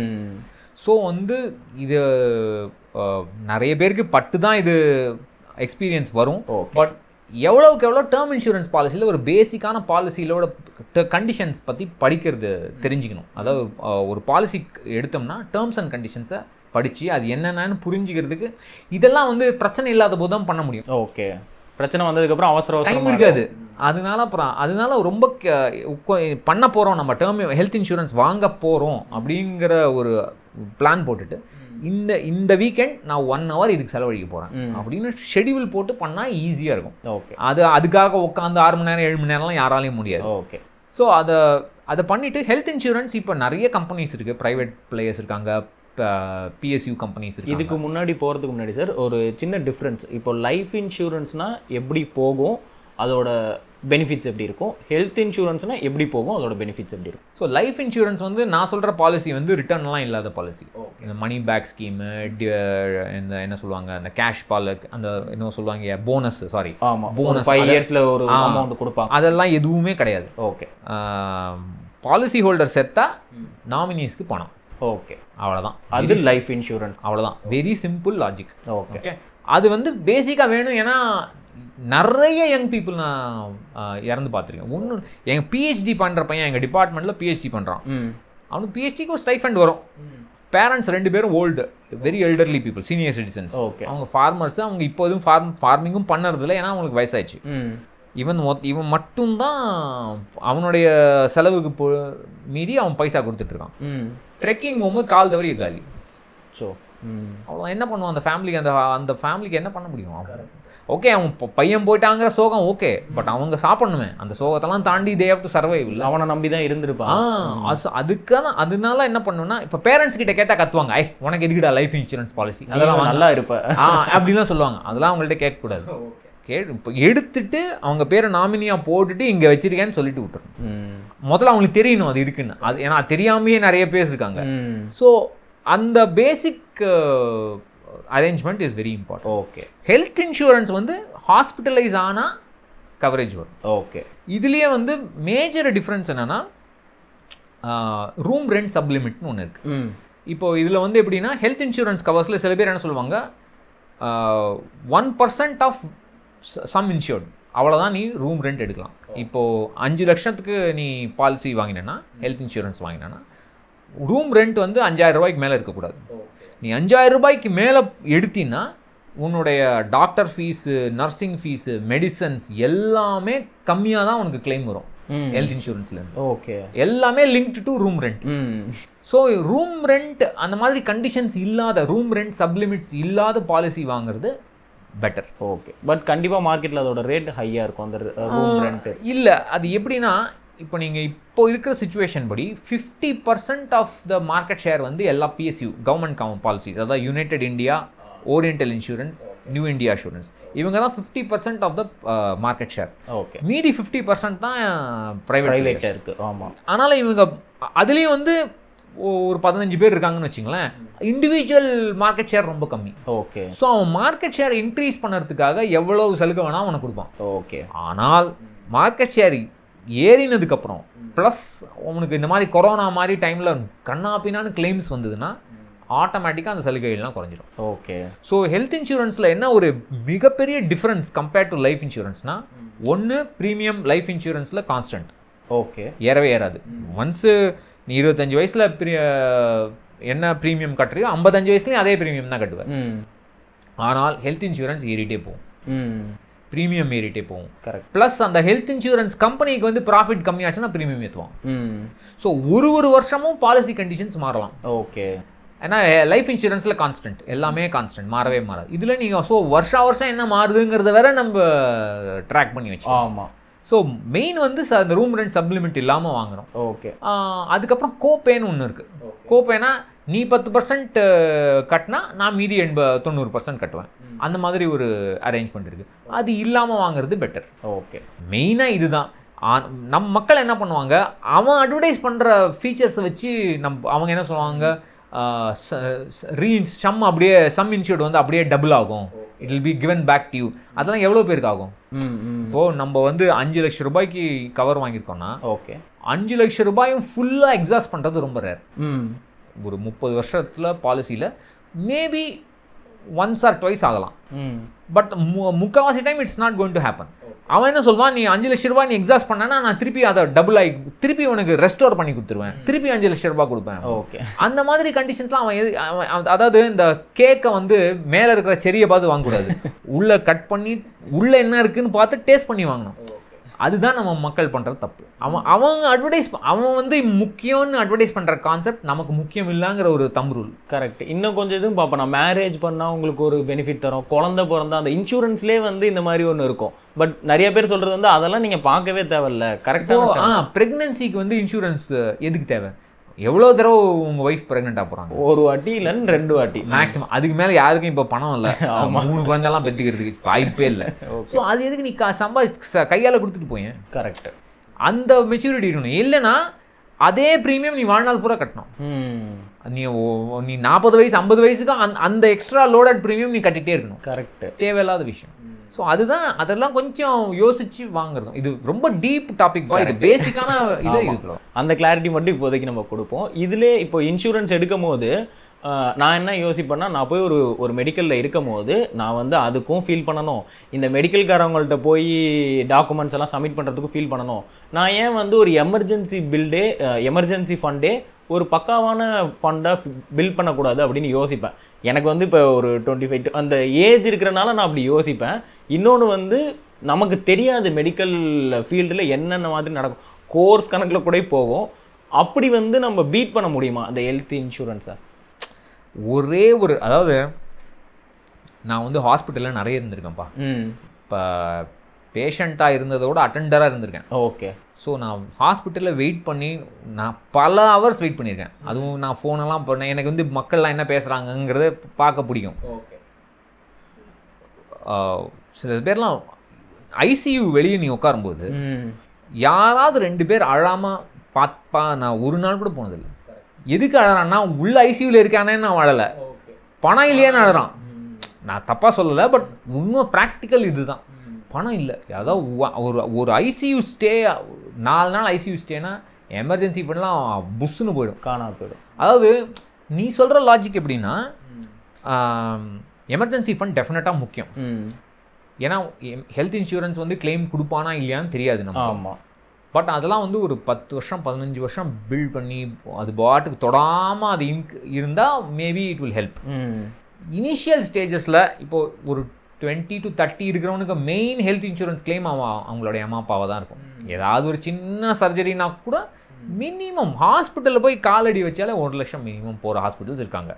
யார்கிட்ட போகிறோன்னு முக்கியம். நான் தான் எல்லார்கிட்டையும் சொல்லுவேன், ஒரு ஃபேமிலி டாக்டரை முதல்ல ரிலேஷன்ஷிப் பில்ட் பண்ணி வச்சுங்க. ஓகே, நல்ல டாக்டராக இருக்கணும், அதாவது ரொம்ப இழுத்து விடாத ஆளாக இருக்கணும். அவர் மூலமாக ஹாஸ்பிட்டலைசேஷன் போகிறது, அவர் மூலமாக ஸ்பெஷலிஸ்ட் கிட்ட போனோன்னா கொஞ்சம் இந்த தேவையில்லாத டெஸ்டிங்லாம் கொஞ்சம் தவிர்க்கலாம். அவருக்கு செலவு கொஞ்சம் கம்மியாகும். அஃப்கோர்ஸ் சிலதெல்லாம் முடியாது, பண்ணி தான் ஆகணும். பட் சில விஷயங்கள் பண்ணலாம். முதல்ல அது முக்கியம். ரெண்டாவது, ஹெல்த் இன்சூரன்ஸ் இல்லைன்னா நம்மளால் இந்த சின்ன வயசில் வர ஹாஸ்பிட்டலைசேஷனை ஹேண்டில் பண்ணவே முடியாது. அப்போ ஒரே ஹெல்த் இன்சூரன்ஸ் சொத்து காலியாகிடும். இது வரைக்கும் 10 வருஷம் கஷ்டப்பட்டு சேமிச்ச பணம் எல்லாம் அவுட் ஆகிடும். ஜஸ்ட் 5 days இன் ஹாஸ்பிட்டல் காலி. அந்த மாதிரிலாம் நான் பார்த்துருக்கேன். அதெல்லாம் திரும்பி அந்த 10 வருஷத்தை நீங்கள் எப்படி நீங்கள் இது பண்ணுவீங்க? நெக்ஸ்ட் 10 years முடியாது அவ்வளோ. ஸோ அதனால ஹெல்த் இன்சூரன்ஸ் ரொம்ப முக்கியம். ஓகே, அதனால சேலரிடாக இருக்கிறவங்களுக்கு அது ரொம்ப useful group health insurance. Okay, அதை முதல்ல தெரிஞ்சுக்கணும். இன்ஸ் அண்ட் அவுட்ஸ் அதை பற்றி தெரிஞ்சுக்கிட்டா ரொம்ப நல்லது. எமர்ஜென்சிக்கு அது யூஸ் ஆகும். அதை தாண்டி பேரண்ட்ஸ்க்கு வந்து சில கம்பெனி பேரண்ட்ஸ்க்கு இது பண்ண மாட்டாங்க. இப்போ என்ன ப்ராப்ளம்னா, குரூப் இன்சூரன்ஸ் இருக்கிறதுனால நிறைய பேர் கிளைம் பண்ணுறாங்கனால குரூப் இன்சூரன்ஸோட பைசா ஜாஸ்தி ஆகிடுச்சு. ஸோ அது கம்பெனிக்கு வந்து எக்ஸ்பெண்டிச்சர். ஓகே, அதனால என்ன ஆகும், நம்மளுடைய சம்பளம் குறையும். அது சம்பளம் குறையாட்டாலும் இன்க்ரீஸ் ஆகாது. ஏன்னா வருஷம் இவங்களுடைய இப்போ ஐஐடிலேயே எங்களுடைய ஹெல்த் இன்சூரன்ஸ் பார்த்தீங்கன்னா எனக்கு வந்து பேசிக் ஹெல்த் இன்சூரன்ஸ் 3 லட்சம் தான். ஓகே, அதோட காஸ்ட்டும் என்னுடைய 25 lakhs யுனைடெட் இந்தியா காஸ்ட்டும் ஒன்று. ஓகே, நான் என்ன 25 lakhs யுனைடெட் இந்தியா பாலிசி செப்பரேட்டாக வெளியில் எடுக்கிறோமோ அதோட காஸ்ட்டும் இதுவும் ஒன்று. ஓகே, ஸோ ஏன்னா எல்லாரும் கிளைம் பண்ணுறாங்க. அண்ட் நிறைய ஹெல்த் இன்சூரன்ஸில் இந்த வெயிட்டிங் பீரியட்னு ஒன்று இருக்குது. இப்போது எனக்கு டயபெட்டிஸ் இருந்தால் 4 வருஷம் அப்புறம் தான் அந்த டயபெட்டிஸ் இதுக்கு நான் கிளைம் பண்ண முடியும். அந்த மாதிரியான வெயிட்டிங் பீரியட் குரூப் கூலிங் பீரியட்லாம் இருக்கும் கிடையாது. கம்பெனி கவரில் கிடையாது, சில கம்பெனி கவரில். அப்போ ஹை ப்ரைஸ் ஜாஸ்தி ஆகிடும். ஓகே, அதனால இப்போ என்ன பண்ணுறாங்க, கம்பெனி கவர் மாறிட்டே இருக்கும், வருஷம் மாறும். ஸோ வருஷம் நீங்கள் அதெல்லாம் நீங்கள் ட்ராக் பண்ணி வச்சுக்கணும். ஹெச்ஆர்கிட்டேருந்து நிறைய பேர் நான் பார்த்துருக்கேன், ஹெச்ஆர்கிட்டேருந்து இமெயில் பண்ணால் டெலிட் பண்ணுவாங்க. ஓகே, எதுக்கே அவன் ஏதோ சொல்லிட்டு இருக்கான், நம்ம டெலிட் பண்ணுவாங்க. நம்மளை கூப்பிடாத வரைக்கும் எதுக்குன்னு அந்த மாதிரி இருக்கக்கூடாது. ஸோ இதெல்லாம் கொஞ்சம் கேர்ஃபுல்லாக இருக்கணும். உங்கள் பாட்காஸ்ட்டில் இந்த மாதிரி நான் ஒரு வாட்டி கேட்டதுக்கப்புறமும் என்னோட கம்பெனியில் போயிட்டு அவங்க சிஎல்ஐ அந்த மாதிரி ஒரு நிறைய டேர்ம்ஸ் எல்லாம் சொன்னாங்க. எல்லாத்தையுமே நோட் பண்ணி வச்சு தரவாக இது பண்ணேன். ஆனால் அவங்க சொன்ன ஒரு மைனஸ் பாயிண்ட்டாக நான் என்ன பார்த்தேன்னா, என்னோட கம்பெனியை இப்போ நான் ஸ்விட்ச் பண்ணேன் அப்படின்னா அவங்க வந்து ஒரு வெண்டார் கிட்ட தான் பாலிசி எடுக்கிறாங்க. அந்த வெண்டாரை என்னால் இன்னொரு கம்பெனியில் கண்டினியூ பண்ண முடியலை. அந்த மாதிரி இருக்கும் போது இவங்களோடதில் போயிட்டு நான் பேரண்ட்ஸை ஆட் பண்ணுறது பெட்டரா, இல்லை நான் ஒரு தனியாக ஒரு குரூப் இன்சூரன்ஸ் எடுக்கிறது பெட்டரா? இல்லை, குரூப் இன்சூரன்ஸ் அதாவது ஃபேமிலி கவர். ஆமாம், ஃபேமிலி கவர். தனியாக பேரண்ட்ஸுக்கு எப்போவுமே நான் என்ன சொல்லுவேன்னா, பேரண்ட்ஸ் வந்து 55 தாண்டிட்டாங்கன்னா ஓகே, தனியாக அவங்களுக்கு கவர், அவங்க 2 பேருக்கு மட்டும் ஒரு கவர் இருக்கிறது பெட்டர். ஓகே, இல்லை சில ஃபேமிலிஸில் எப்படி இருக்குன்னா, அம்மாவுக்கு வந்து ரொம்ப உடம்பு சரியாமலாம், அப்பாவுக்கு உடம்பு சரியாம, அப்படி இருந்தாங்கன்னா அவங்களுக்கு மட்டும் தனியாக ஒரு கவர், அம்மாவுக்கு தனியாக ஒரு கவர்.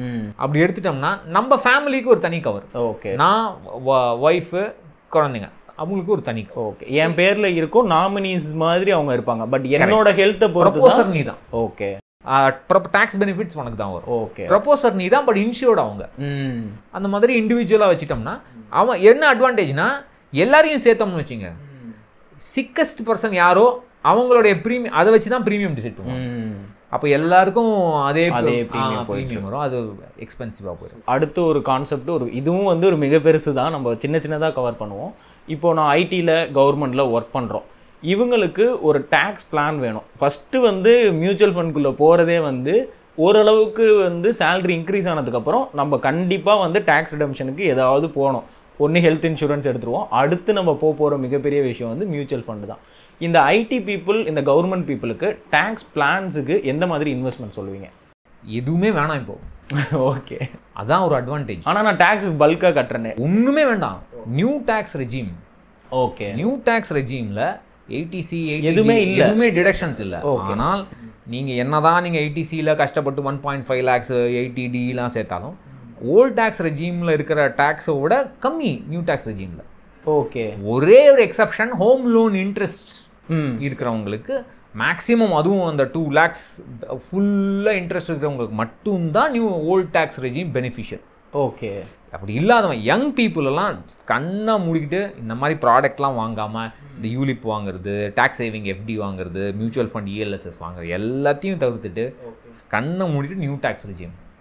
இது வந்து பெரிய இதாக இருக்குது சார். ஏன்னா நான் இப்போ கேட்கும் போது அஜிஜோ நியூ ரெஜிமேலாம் போகாதீங்க, நமக்கு ஒன்றுமே டேக்ஸ் சேவிங்ஸே இல்லை, டோட்டல் மடத்தணும். ஓகே, எல்லா யங்ஸ்டர்ஸும் இம்மீடியட்டாக நியூ டேக்ஸ் ரெஜிம் இந்த வருஷம் தான் first time is going to be default. இந்த ஏப்ரல் 1 அதாவது இந்த ஃபைனான்ஷியல் இயருக்கு ஏப்ரல் 1 ஃபைல் பண்ணுவோம் இல்லையா, அப்போ வந்து டிஃபால்ட் நியூ டேக்ஸ் ரெஜிம் தான் இருக்கும். போன வருஷம் ஆப்ஷன் கேட்டாங்க, ஆமாம், இந்த வருஷம் ஆப்ஷனே இருக்காது, நியூ டேக்ஸில் தான் இருக்கும். அப்படியே விட்டுருங்க, சந்தோஷமாக இருக்கலாம், எந்த விதமான ஏடிசியும் தேவையில்லை. அதாவது தவறான ப்ராடக்ட் வாங்காமல் இருக்கிறதுக்கு இது ஒரு ரொம்ப நல்ல வழி. ஓகே, எவ்வளோ பேர் டேக்ஸ் சேவிங்கிற பேரில் தப்பான ப்ராடக்ட் வாங்கியிருக்கோம். பட் கரெக்டாக பண்ணோம்னா இப்போ நான் வந்து இன்வெஸ்ட் பண்ணுறத ஒரு மியூச்சுவல் ஃபண்டில் போட்டு இங்கே இங்கே டேக்ஸுக்கு அப்ளை பண்ணிடுறேன், அதேமாரி ஒரு ஹெல்த் இன்சூரன்ஸ் போட்டு பண்ணிடுறேன், ஒரு எஃப்டி போட்டு பண்ணிடுறேன், எனக்கு எல்லாமே இதெல்லாம் வந்து சேவிங்ஸ் தானே, இதை காட்டி நான் இங்கேருந்து பெனிஃபிட்ஸ் எடுக்க முடியும்ல? இல்லை, பெனிஃபிட்ஸ் அந்த பெனிஃபிட்ஸை கூட அதான சொல்ல வரேனே, இதெல்லாம் காமிச்சியும் நீ ஒரு டேக்ஸ் பே பண்ண போகிற. ஆமாம், அதை விட கம்மியான டேக்ஸ் நியூ டேக்ஸ் ரெஜிமில் இருக்கே. ஸோ நீ ஆட்டோமேட்டிக்காக அந்த டேக்ஸுக்கு தானே போகணும். ஒன்லி எக்ஸப்ஷன் ஹோம் லோன் இருக்கிறவங்க, ஹோம் லோன் இன்ட்ரெஸ்ட் ஜாஸ்தி இருக்கிறவங்களுக்கு old tax regime is beneficial. All other people ஹாப்பியாக வந்து நியூ டேக்ஸ் இன்னும் 1 or 2 இயர்ஸில் எல்லாமே போயிடும். நியூ ஓல்ட் டேக்ஸ் ரெஜிமே it will go away. So ரொம்ப இது நல்ல விஷயம் இல்லை. நான் என்னோட பணத்தை லாக்இன் பண்ணவே தேவையில்லை. கரெக்ட், நான் பாட்டு எனக்கு ஃப்ரீ, எப்போ வேணாலும் எனக்கு என்ன பைசா என்னோட திரும்பி வந்துடும், ப்ளஸ் நான் எப்படி வேணால் இன்வெஸ்ட் பண்ணலாம். Okay, it's very good thing. இதில் இந்த நியூ ரெஜிமேல எந்த ஒரு டேக்ஸ் பெனிஃபிட்ஸுமே இல்லையா? இல்லை, தேவையில்லை. ஓகே, ஏன்னா அதோட tax slab is lower than old tax. Okay, so அதான் சொல்கிறேன், எல்லா டிடக்ஷனையும் தாண்டியும் நீங்கள் கம்பேர் பண்ணாலும் என்னோட சைட்டில் ஒரு கால்குலேட்டர் இருக்குது, அது யார் வேணால் போய் பார்த்துக்கணும். அந்த டேக்ஸ் பெனிஃபிட்டை தாண்டி நீங்கள் பே பண்ணுற டேக்ஸ் நியூ டேக்ஸ் ரெஜிமோட ஜாஸ்தி. ஓகே, ஸோ நீங்கள் ஹாப்பியாக நீங்கள் நியூ டேக்ஸ் ரெஜிமுக்கு ஜாலியாக போகலாம். நிம்மதியான வழி. எந்த விதமான ஏடிசி ஃபில் பண்ண தேவையில்லையோ, ஹெச்ஆருக்கு போய் ப்ரூஃப் கொடுக்க வேண்டிய தேவையும் இல்லை, நிம்மதியான வேலை. Super sir. இப்போது ஓரளவுக்கு ஒரு 50 to 60 வந்து ஏர்ன் பண்ண ஆரம்பிச்சிடறோம். இவங்களோட போர்ட்ஃபோலியோவில் இப்போ நம்ம ஃபஸ்ட்டு பார்த்தது எமர்ஜென்சி ஃபண்டு, அடுத்து வந்து நமக்கு ஒரு இன்சூரன்ஸ் வேணும். இதுக்கு அடுத்ததான் நீங்கள் ப்ரிஃபர் பண்ணக்கூடிய ஒரு இன்வெஸ்ட்மெண்ட் மியூச்சுவல் ஃபண்டுக்கு வரும்போது எனக்கு எப்படி தோணுது அப்படின்னா, நான் மியூச்சுவல் ஃபண்டுன்னு சொல்லும் போது இதுக்கு வந்து நீங்கள் வந்து ஒரு அட்வைசருக்கு ஃபீ கொடுக்கணும், அப்படியே இருந்தாலும் அந்த மேனேஜர் அந்த போர்ட்ஃபோலியோ அந்த ஃபண்ட்ஸை மேனேஜ் பண்ணுறவங்களுக்கு கொடுக்கணும். பட் இண்டெக்ஸ் ஃபண்டில் இல்லை, அது ஓகே தான், ஸ்டாக்ஸுக்கே போங்க அப்படின்னு சொல்கிறாங்க. எது நீங்கள் வந்து ப்ரிஃபர் பண்ணுவீங்க? அதாவது இதில் என்ன பிரச்சனை தெரியுமா, நிறைய பேர் என்ன நம்புகிறான்னா சீக்கிரமாக பணக்காரன் ஆயிடலான்னு ஆணித்தரமாக நம்புகிறான். இது சத்தியமாக நடக்காது. அதனால தான் இந்த ரிட்டர்ன், இதோட ரிட்டர்ன் இதை விட இங்கே ரிட்டர்ன் ஜாஸ்தி கிடைக்கும், அதை விட அங்கே ரிட்டர்ன் ஜாஸ்தி, இந்த மாதிரி அந்த தாவர மனப்பான்மை வந்து சீக்கிரமாக பணக்காரன் ஆயிடலாம் அப்படிங்கிற ஒரு இன்னொரு பிரச்சனை என்னென்னா, எனக்கு சம்பாத்தியம் இவ்வளோ தான், என்னால் இவ்வளோ தான் சேமிக்க முடியும், இன்வெஸ்ட் பண்ண முடியும், முதலீடு பண்ண முடியும், அதை நான் காம்பன்சேட் பண்ணுறதுக்காக ஹையர் ரிட்டர்னை தேடி போவேன், ட்ரேடிங்க்கு போவேன், ஸ்டாக் டெரிவேட்டிவ்ஸ்க்கு போவேன். இந்த மாதிரியான ஒரு ஐடியா தான் இந்த நீங்கள் சொல்கிற கான்செப்டை. ஓகே, பட் லாங் டேர்மில் நீங்கள் பார்த்தீங்கன்னா ஸ்டாக் பிக்கிங் வந்து வெரி டேஞ்சரஸ். ஓகே, ஏன்னா எமோஷனல் ப்ராப்ளம்ஸ் வந்துடும். நான் ப்ரொஃபஷனல் ஃபண்ட் மேனேஜர்னு வச்சிங்களேன், ஒரு ஸ்டாக் சரியாக போகலன்னா ஹாப்பியாக தூக்கி போட்டு வேற வாங்குவேன். ஏன்னா எனக்கு எந்த விதமான எமோஷனல் பாண்டிங்கும் கிடையாது. நான் வந்து என்னுடைய போர்ட்ஃபோலியோவை வந்து ஒரு கிளைண்ட்ஸ்க்காக மேனேஜ் பண்ணுறேன். இப்போ நம்ம சொந்தமாக ஸ்டாக் வாங்கினோம்னா கம்ப்ளீட்டாக மாறி போயிடும். ஓகே, அது சில பேருக்கு வந்து சில கம்பெனி பிடிக்கும், எனக்கு இந்த ஐடிசி பிடிக்கும், கோல்கேட் பாமோலிவ், டாடா, அந்த மாதிரி. அதனால அந்த எமோஷனல் பாண்டிங் வந்துடும் அவங்களுக்கு. இது விட மாட்டாங்க அந்த கம்பெனியை. என்னதான் இல்லைப்பா ப்ரைஸ் சரிஞ்சாலும் ரிகவர் ஆகிடும்னு சொல்லி ஒரு 5-6 வருஷம் அதுலேயே வெயிட் பண்ணுவாங்க. ஓகே, எப்போ ஏறும்னு யாருக்கும் தெரியாது. ஸோ இந்த டைமில் அவங்களுடைய போர்ட்ஃபோலியோ தான் இன்னும் சிம்பிளஸ்ட் லாஜிக் வந்து இண்டெக்ஸ் ஃபண்ட் தான். நான் சொல்லி எந்த விதமான தலைவலியும்னா யங்ஸ்டர்ஸுக்கு அவங்களுடைய கோல் என்னவாக இருக்கணும், முதல்ல வந்து அப்ஸ்கில். ஓகே, ஃபஸ்ட்டு வந்து அவங்களுடைய ஸ்கில்ஸை ஜாஸ்தி பண்ணணும், அவங்களோட இன்கம் எவ்வளோ முடியுமோ ஜாஸ்தி பண்ணணும், ப்ளஸ் அவங்களுக்கு ஃப்ரீ டைமை ப்ராப்பரான ஃப்ரீ டைம் வேணும். அவங்களோட ஃப்ரீ டைமே கம்மி தான், அதில் வந்து ஃபுல் கம்ப்ளீட் ரிலாக்ஸேஷன் வேணும். இதெல்லாம் அவங்க ஃபோக்கஸ் பண்ணுறதை விட்டுட்டு அவங்க பணத்தை ஜாஸ்தி பண்ணலான்னு அவங்க ஃபோக்கஸ் பண்ணாங்கன்னா அது டைம் தான் வேஸ்ட் ஆகும். ப்ளஸ் மிஸ்டேக்ஸ் ரொம்ப எக்ஸ்பென்சிவாக இருக்கும். இது யாருக்குமே தெரியாது. நிறைய பேர் வந்து அவங்களுடைய ஸ்டாக் போர்ட்ஃபோலியோட பெஞ்ச் மார்க்கோட கம்பேர் பண்ணுறதுக்கு பயப்படுறாங்க. ஏன்னா கம்மியாக இருக்குன்னு அவங்களுக்கு தெரியும். ஓகே, அது கம்மியாக இருக்குன்னு தெரிஞ்சும் ஏன் பண்ணுறேன்? அதனால இதுதான் பெட்டர் சொல்யூஷன். ஆக்டிவ் ஃபண்ட்ஸ்லாம் வேண்டாம், ஸ்டாக்ஸ் எல்லாம் வேண்டாம், எந்த விதமான ட்ரேடிங்கும் வேணாம். ஜஸ்ட் நிஃப்டி இல்லை சென்செக்ஸ் இண்டெக்ஸ் ஃபண்ட், ஒரே ஒரு மியூச்சுவல் ஃபண்ட் போதும். ஓகே, ஒன்றே ஒன்று போதும், அவ்வளோதான், முடிஞ்சது வேறு.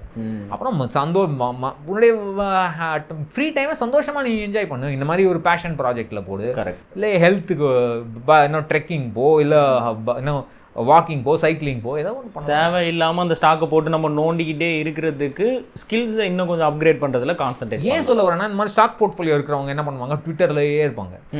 இவனை ஃபாலோ பண்ணுவான். அவன் ஏதோ ஒரு அல்டீரியர் மோட்டிவ்ல நமக்கு சொல்லுவான், இதை வாங்கு, அதை வாங்கு, இதை வித்துருமா. ஓகே, அது நமக்கு தெரியாமல் அதை கேட்டு நம்ம ஃபாலோ பண்ணி இன்ஃபர்மேஷன் ஓவர்லோடு. தேவையில்லாமல் இன்ஃபர்மேஷன் இருக்கக்கூடாதுங்கிறேன். நான் எல்லாத்தையும் மினிமைஸ் பண்ணிட்டோம்னா நான் பாட்டு என்னுடைய வேலையை சந்தோஷமாக பார்த்துட்டு. சில பேர் என்ன நினைப்பாங்க, நம்ம ட்ரேடிங் பண்ணுறதே வந்து ஒரு ப்ரொஃபஷன், அதுவே வந்து ஒரு ஜாபுன்னு நினச்சி அவங்க பண்ணால் கூடயும் பரவாயில்ல. ஒரு சில எக்ஸாம்பிள்ஸ் இருக்காங்க. நிக்கில் காமத்லாம் வந்து ட்ரேடிங் பண்ணி அதில் ஒரு பிளாட்ஃபார்மை உருவாக்கி வந்திருக்காரு, ஒரு ஜாபாகவே வந்தார். பட் இவங்க என்னன்னா, ட்ரேடிங் பண்ணுங்க, காசு எடுங்க, செட்டில் ஆகிடுவீங்க லைஃப்பில் அப்படிங்கிற மாதிரியானது இருக்குது. அது ஷார்ட் டேர்முக்கு அது பெட்டரா? சரி, நான் தான் சொன்னேனே, அந்த மாதிரி ட்ரேடிங் பண்ணுங்க, காசு வாங்க, அந்த மாதிரி ஒரு கோர்ஸ் பண்ணுறவங்க அந்த மாதிரி ஒரு கோர்ஸ் டிசைன் பண்ணால் ட்ரேடிங்கை கூட அந்த கோர்ஸில் ஜாஸ்தி பைசா வரும். கரெக்டு.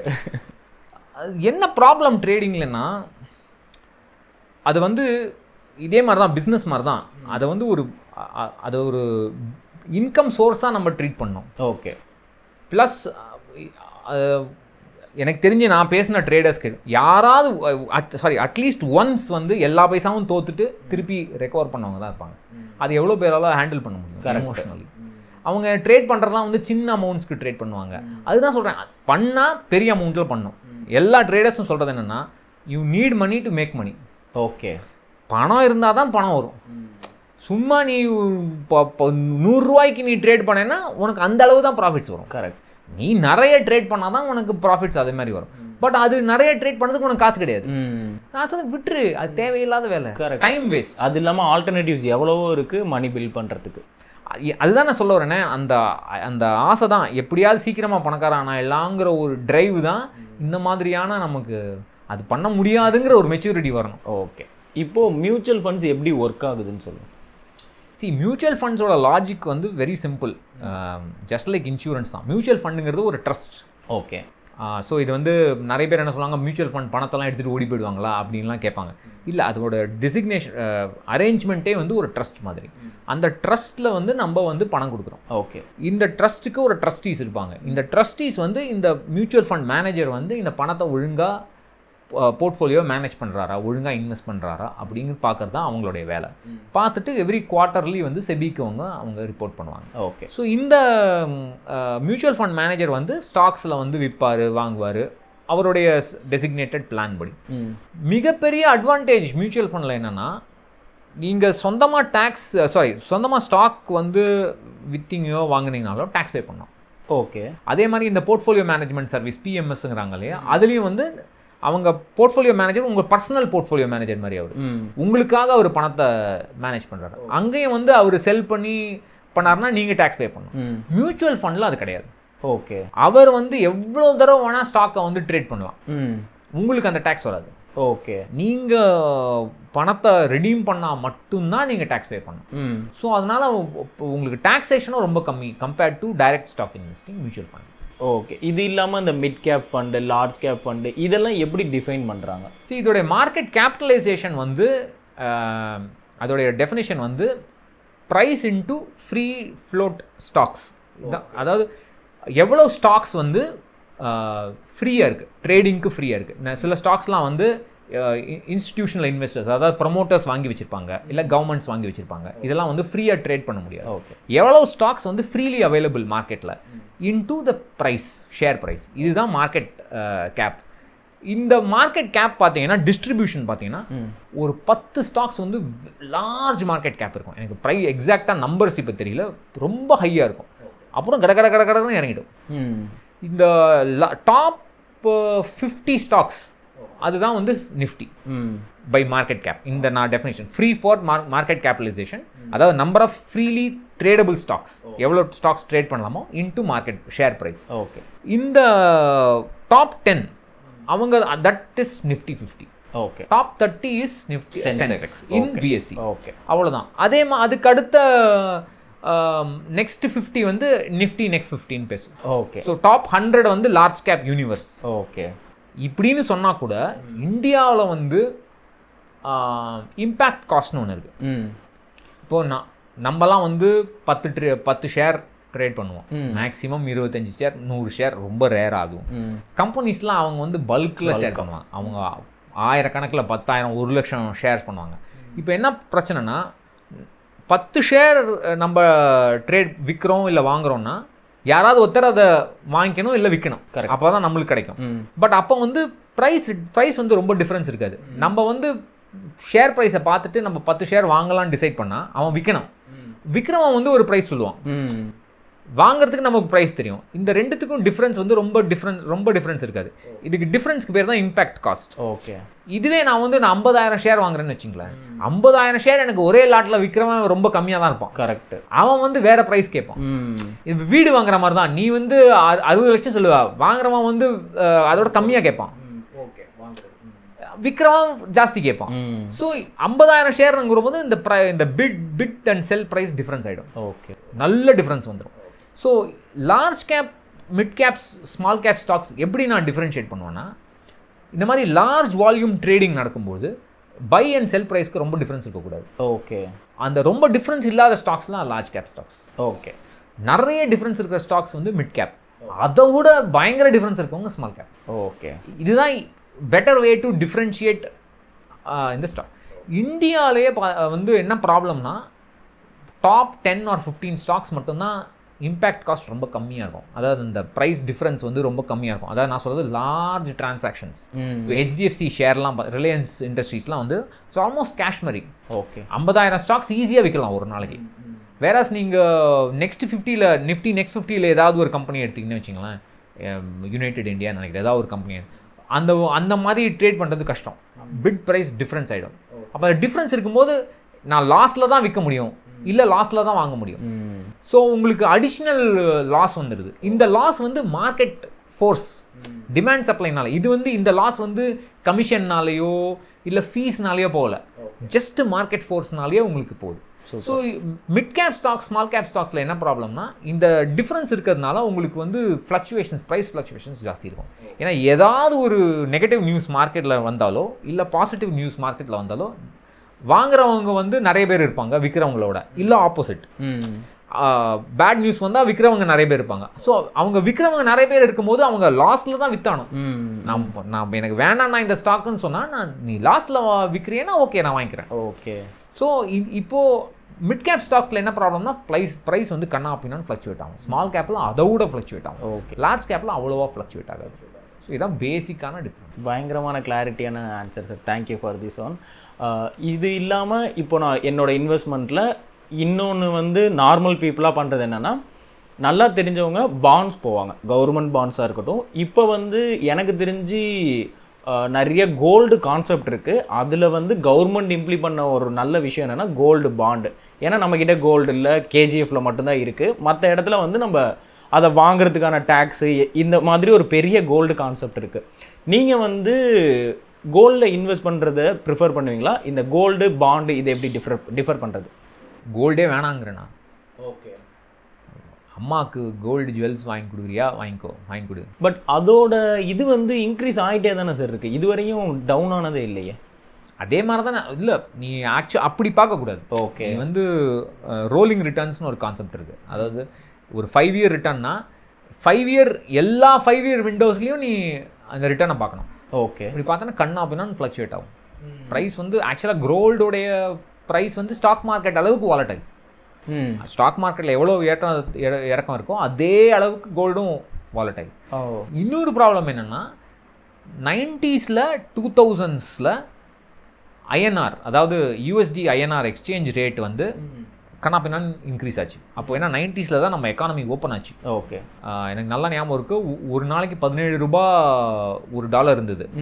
இவங்க எக்கானமி ஓப்பன் பண்ண நெக்ஸ்ட் டே 36 ருபீஸ் ஆயிடுச்சு ஒரே நாளில், ஓவர் நைட்டு. அதுக்கப்புறம் அந்த 36 ருபீஸ்லேருந்து ஏறிட்டு போய் இப்போ ஆல்மோஸ்ட் என்ன 82 85 ஆல்மோஸ்ட் 85 கிட்ட வந்துடுச்சு. ஸோ இதோட ரிட்டர்ன். ஓகே. ஏன்னா இந்த ரிட்டர்ன் தான் கோல்டோடைய ரிட்டர்ன்ஸை மிகப்பெரிய காம்பனண்ட். இதில் 2 ரிட்டர்ன் இருக்குது. ஒன்று கோல்டோடைய USD return, USD price return, INR price, INR USD forex return. இந்த ரெண்டுத்தையும் சேர்த்து தான் gold INR return. Okay. So half component வந்து ஃபாரெக்ஸ் ரிட்டர்ன்ஸ். என்ன ஒரு டிஃப்ரென்ஸ்னா 90ஸ்ல 2000 to 2010 வரைக்கும் கரன்சி வாஸ் வீக். அதனால் உங்களுக்கு வந்து அந்த ஐஎன்ஆர் ஃபாரெக்ஸ் ரிட்டர்ன் வந்து ஜாஸ்தியாக இருந்தது, நல்ல கோல்டு ரிட்டர்ன்ஸ் இருந்தது. 2010லேருந்து இந்த நெக்ஸ்ட் 15 இயர்ஸ் ஆல்மோஸ்ட் இப்போ பார்த்தீங்கன்னா ஆல்மோஸ்ட் கோல்டு ஐஎன்ஆரும் கோல்டு யூஎஸ்டியும் மோரலஸ் இன் ஸ்டெப் இருக்குது. ஏன்னா நம்ம currency is become stable. Okay. INR is become stable, நம்ம எக்கானமி இஸ் ஸ்ட்ராங்கர். அதனால் இப்போ என்ன பிரச்சனைனா உங்களுக்கு இன் ஃபியூச்சர் கோல்டோட ரிட்டர்ன்ஸ் பழைய ரிட்டர்ன்ஸ் மாதிரி இருக்காது. ஓகே. அன்லஸ் நம்ம கரன்சி டிவேல்யூ ஆனாலா தவிர எனக்கு தெரிஞ்சு ஃபியூச்சரில் வந்து கொஞ்சம் கம்மியாக தான் இருக்கும் கோல்டு ரிட்டர்ன்ஸ். பழைய ரிட்டர்ன்ஸ் வச்சு பார்க்கக்கூடாது. ஓகே. இது very important. Of course that is true, stock மார்க்கெட்டுக்கும் அது உண்மை தான், அது பொருந்தும். பட் என்ன ஒரே ஒரு பிரச்சனைனா கோல்டு வந்து ஒரு நெகட்டிவ் அசெட்னு நான் சொல்லுவேன். நெகட்டிவ் அசெட்னா உலகத்தில் கெட்ட நியூஸ் வந்தால் அப்புறம் கோல்டு ப்ரைஸ் ஏறும், நல்ல நியூஸ் வந்தால் ஸ்டாக் ப்ரைஸஸ் ஏறும். ஓகே. ஸோ ஸ்டாக் வந்து ஆப்டிமிஸ்டிக் அசெட், இது வந்து ஒரு pessimistic asset gold. Okay. So optimistic அசெட்டில் இன்வெஸ்ட் பண்ணுறது பெட்டர். ஓகே. அப்படிங்கிறது தான் என்னுடைய கோல்டில் இன்வெஸ்ட் பண்ணலாம். ஆனால் மக்கள் என்ன இந்த சாவரன் கோல்டு பாண்ட்ஸில் பண்ணுறேன்பாங்க. சாவரன் கோல்டு பாண்ட்ஸில் உன்னால் ஃப்ரீயாக விற்க முடியாது. ஓகே. நடுவில் 8 இயர்ஸ் நடுவில் அவன் என்ன சொல்லலாம், நான் ஏன் ஃப்ரீயாக விற்கணும், 8 வருஷம் ஹோல்டு பண்ணால் எனக்கு ரிட்டர்ன் டேக்ஸ் ஃப்ரீ ரிட்டர்ன் வந்தால் டேக்ஸ் ஃப்ரீ, ரிட்டர்ன் வரணுங்கிற கேரண்டி கிடையாது. போர்ட்ஃபோலியோ மேனேஜராக நீ அதை யோசிக்கணும். ஓகே. நம்மளால என்ன சொல்கிறோம், அது நம்ம இன்சூரன்ஸ் பாலிசி மைண்ட் செட்லேயே, அதாவது மெச்சூரிட்டி ஆனது வரைக்கும் நான் அந்த மாதிரி வச்சேன் கோல்டு பயங்கர ரிஸ்கி. ஓகே. ஸோ அதனால நான் என்ன சொல்கிறேன், கோல்டு தேவையே இல்லை. கோல்டு வீட்டில் யாருக்கா வேணும்னா கோல்டு ஜுவல்ஸ் வாங்கி கொடுத்துரு, முடிஞ்சு போச்சு. ஆஃப்கோர்ஸ் எனக்கு பொன் குழந்தை இருக்குது, எனக்கு 15 வருஷம் கழிச்சு அந்த பொண்ணுக்கு கல்யாணம் பண்ணோம். எங்கள் கம்யூனிட்டியில் வந்து இந்த மாதிரிலாம் எதிர்பார்ப்பாங்க, 100 சவரன் இருந்தால் தான் நாங்கள் கல்யாணம் பண்ண முடியும் அப்படிலாம் சொல்கிறவங்க இருக்காங்க. அவங்களுக்கு சாவரன் கோல்டு பாண்ட் சூப்பரான ஆள். ஓகே. அவங்க 8 வருஷத்துக்கு போட்டாங்கன்னா 24 கேரட் கோல்டுக்கு என்ன அமௌண்ட் உங்களுக்கு 8 இயர்ஸ் வந்துடும். ஓகே. ரிஸ்க் ஃப்ரீ, ரிட்டர்ன் பற்றி கவலை இல்லை. நான் கோல்டு தான் வாங்க போகிறேன். ஆமாம். இன்னைக்கு ப்ரைஸுக்கு நான் கோல்டுலேயே இன்வெஸ்ட் பண்ணிட்டேன். 24 எனக்கு நான் வாங்குறது வந்து 22 கேரட் தான் ஜுவல்லரி வாங்குவேன். கரெக்ட். எனக்கு 24 கேரட்டுக்கு. ஸோ அந்த மேக்கிங் சார்ஜ், அந்த வேஸ்டேஜஸ் அதுலலாம் அது கவர் ஆகிடும். ஸோ ரிஸ்க் இல்லாமல் கோல்டுக்கு நான் சேவ் பண்ணுவேன். என்னுடைய குழந்தை மேரேஜுக்கு நான் ரிஸ்க் இல்லாமல் இன்வெஸ்ட் பண்ணுறதுக்கு gold is a very good idea. Okay. ரிட்டையர்மெண்ட்டுக்குலாம் எனக்கு தெரிஞ்சு தேவை. ஓகே. ஸோ கோல்டுக்கு தான் கோல்டு பாண்டோ கோல்டோ வேணும், பட் நம்மளோட போர்ட்ஃபோலியோவில் அது தேவையில்லை. அண்ட் கோல்டை வந்து நீங்கள் ஜுவல்லரியாக வாங்குறத வந்து உங்கள் சொத்தாக கணக்கிடக்கூடாது. ஓகே. அது வந்து நீங்கள் கன்சியூம் பண்ணுறீங்க. நம்ம பேனா வாங்கினோன்னா அது சொத்து இல்லையே, நம்ம எழுதுகிறோம்ல. அதே மாதிரி ஒரு கோல்டு எடுத்து போட்டுட்டோம்னா it's not part of my portfolio. எனக்கு நான் விற்கணுங்கிற நிலைமை வந்தால் தான் நான் அதோட ப்ரைஸை பற்றி யோசிப்பேன். பட் விற்கணுங்கிற நிலைமை வரக்கூடாதுங்கிறத லாஜிக். அதெல்லாம் கரெக்ட். ஸோ இந்த மாதிரி இப்போ நானே வந்து கோல்டு தான் பெட்டர்னு நினச்சிக்கிட்டு இருந்தேன் இவ்வளோ நாளாக. பட் இப்போ வந்து எனக்கு ஒரு கிளாரிட்டி கிடைக்குது. இந்த மாதிரி ஒரு நீங்கள் பண்ண ஒரு பெஸ்ட் இன்வெஸ்ட்மெண்ட், ஒரு இந்த மாதிரி நான் பண்ணியிருக்கவே கூடாது அப்படிங்கிற ஒரு ஒர்ஸ்ட் இன்வெஸ்ட்மெண்ட். அந்த மாதிரி எதுவுமே எனக்கு இல்லை. பெஸ்ட்டும் கிடையாது, ஒர்ஸ்ட்டும் கிடையாது. ஓகே. நான் அப்படி தான் சொல்லுவேன். நான் அஃப்கோர்ஸ் நான் முதல்ல நிறைய மியூச்சுவல் ஃபண்ட்ஸ்லாம் நான் ஒரு மியூச்சுவல் ஃபண்ட்லேருந்து மாற்றிருக்கேன். இப்போ இருக்கிற என்னுடைய போர்ட்ஃபோலியோ வந்து அப்போ இல்லை, நான் நிறைய மாற்றிருக்கேன். பட் அது எதுவுமே வந்து ரொம்ப நெகட்டிவ் ரிட்டர்னோ ரொம்ப பாசிட்டிவ் ரிட்டர்னோ எனக்கு வந்ததில்லை. ஓகே. ஏன்னா அடிச்சு என்ன நிறைய பேர்லாம் சொல்லுவாங்க, நான் வந்து பிட்காயின் வந்து என்ன 50 சென்ட் இருந்தபோது வாங்கினேன், 100 பிட்காயின் வாங்கினேன், இப்போ பாரு நான் கோடீஸ்வரன் ஆகிட்டேன், கார் வாங்கிட்டேன், ஃபெராரி வாங்கிட்டேன்பாங்க. அந்த மாதிரிலாம் எனக்கு இப்படியும் ஆனதில்லை அப்படியும் ஆனதில்லை. நான் ஸ்டெடியான, நான் தான் சொல்கிறேன், சாதாரணமான ஸ்டெடி க்ரோத் போதும். ஒரு 15 வருஷத்தில் வாழ்க்கையே மாறிடும். ஓகே. ஆனால் அந்த 15 வருஷத்துக்கு நம்ம டிசிப்ளின்டாக இன்வெஸ்ட் பண்ணணும். அந்த மெச்சூரிட்டி நமக்கு வேணும். மற்றபடி வியூவர்ஸ்க்கு நீங்கள் கொடுக்குற ஒரு அட்வைஸ்லாம்ப்பா இல்லைப்பா. நான் எப்படி யோசிக்கிறேன்னா, நான் ஒரு பாதையில் வந்திருக்கேன். ஓகே, இந்த பாதை வந்து அப்படியே எனக்கு வந்து இப்படி தான் நான் போகிறேன், இப்படி தான் ஆகணுங்கிற அந்த மாதிரி பிளானிங்லலாம் இல்லை. சிலதெல்லாம் நடந்தது, அதுக்கேற்ற மாதிரி நான் அட்ஜஸ்ட் பண்ணி வந்திருக்கேன். நான் இப்போ இருக்கிற இடத்துலேருந்து நீங்கள் வந்து உங்களுக்கு வேறு பாதையில் போவீங்க. எனக்கு அது எப்படி இருக்குன்னு எனக்கு தெரியாது. ஸோ நான் அட்வைஸ்னு இல்லை, பட் ஜென்ரல் காமன் சென்ஸ் என்னென்னா, விரலுக்கேற்ற வீக்கம் முதல்ல, அது வெரி இம்பார்ட்டன்ட். நம்ம சம்பாத்தியம் இவ்வளோனா அதோட கம்மியாக தான் நம்ம செலவழிக்கணும், அது கம்மியாக தான் நம்ம ஆசைப்படணும். அதுக்கப்புறம் ரொம்ப முக்கியம் என்னென்னா, இன்றைக்கி நான் ஜாலியாக இருக்கிறேன்னு நினைக்கிறது தப்பு இல்லை. அஃப்கோர்ஸ் இன்றைக்கி நம்ம சம்பாதிக்கிறோம், பணம் சம்பாதிக்கிறது செலவழிக்க தான். ஆனால் எல்லாத்தையும் எதுக்கு இப்போவே செலவழிக்கணும்? ஓகே, இன்றைக்கி நான் ஜாலியாக இருக்கேன், ரொம்ப முக்கியம். பட் நான் 50 வயசுலேயும் ஜாலியாக இருக்கணும், 50 வயசுலேயும் என்ஜாய் பண்ணணும். அப்போது ஒன்று பணம் இருக்கணும், ஹெல்த் இருக்கணும். ஸோ நான் இப்போது என்ன செலவழித்தாலும் ஜாலியாக இருந்தாலும் என்னுடைய ஹெல்த்தை நான் அப்யூஸ் பண்ணக்கூடாது. Correct, very important. ரொம்பவும் செலவழிக்கக்கூடாது. அப்போது அப்படி பண்ணால் என்ன ஆகிடும், ரிட்டையர்மெண்ட் ஆனால் வாழ்க்கையே மாறிடும் அவங்களுடைய. அப்புறம் ஃபோனுக்கு சார்ஜ் பண்ணுறதுக்கு கூட பைசா இருக்காது. ஸோ அந்த மாதிரியான நிலைமை வரக்கூடாது. என்னுடைய இன்னைக்கு I want to go to a party, I want to party and enjoy life.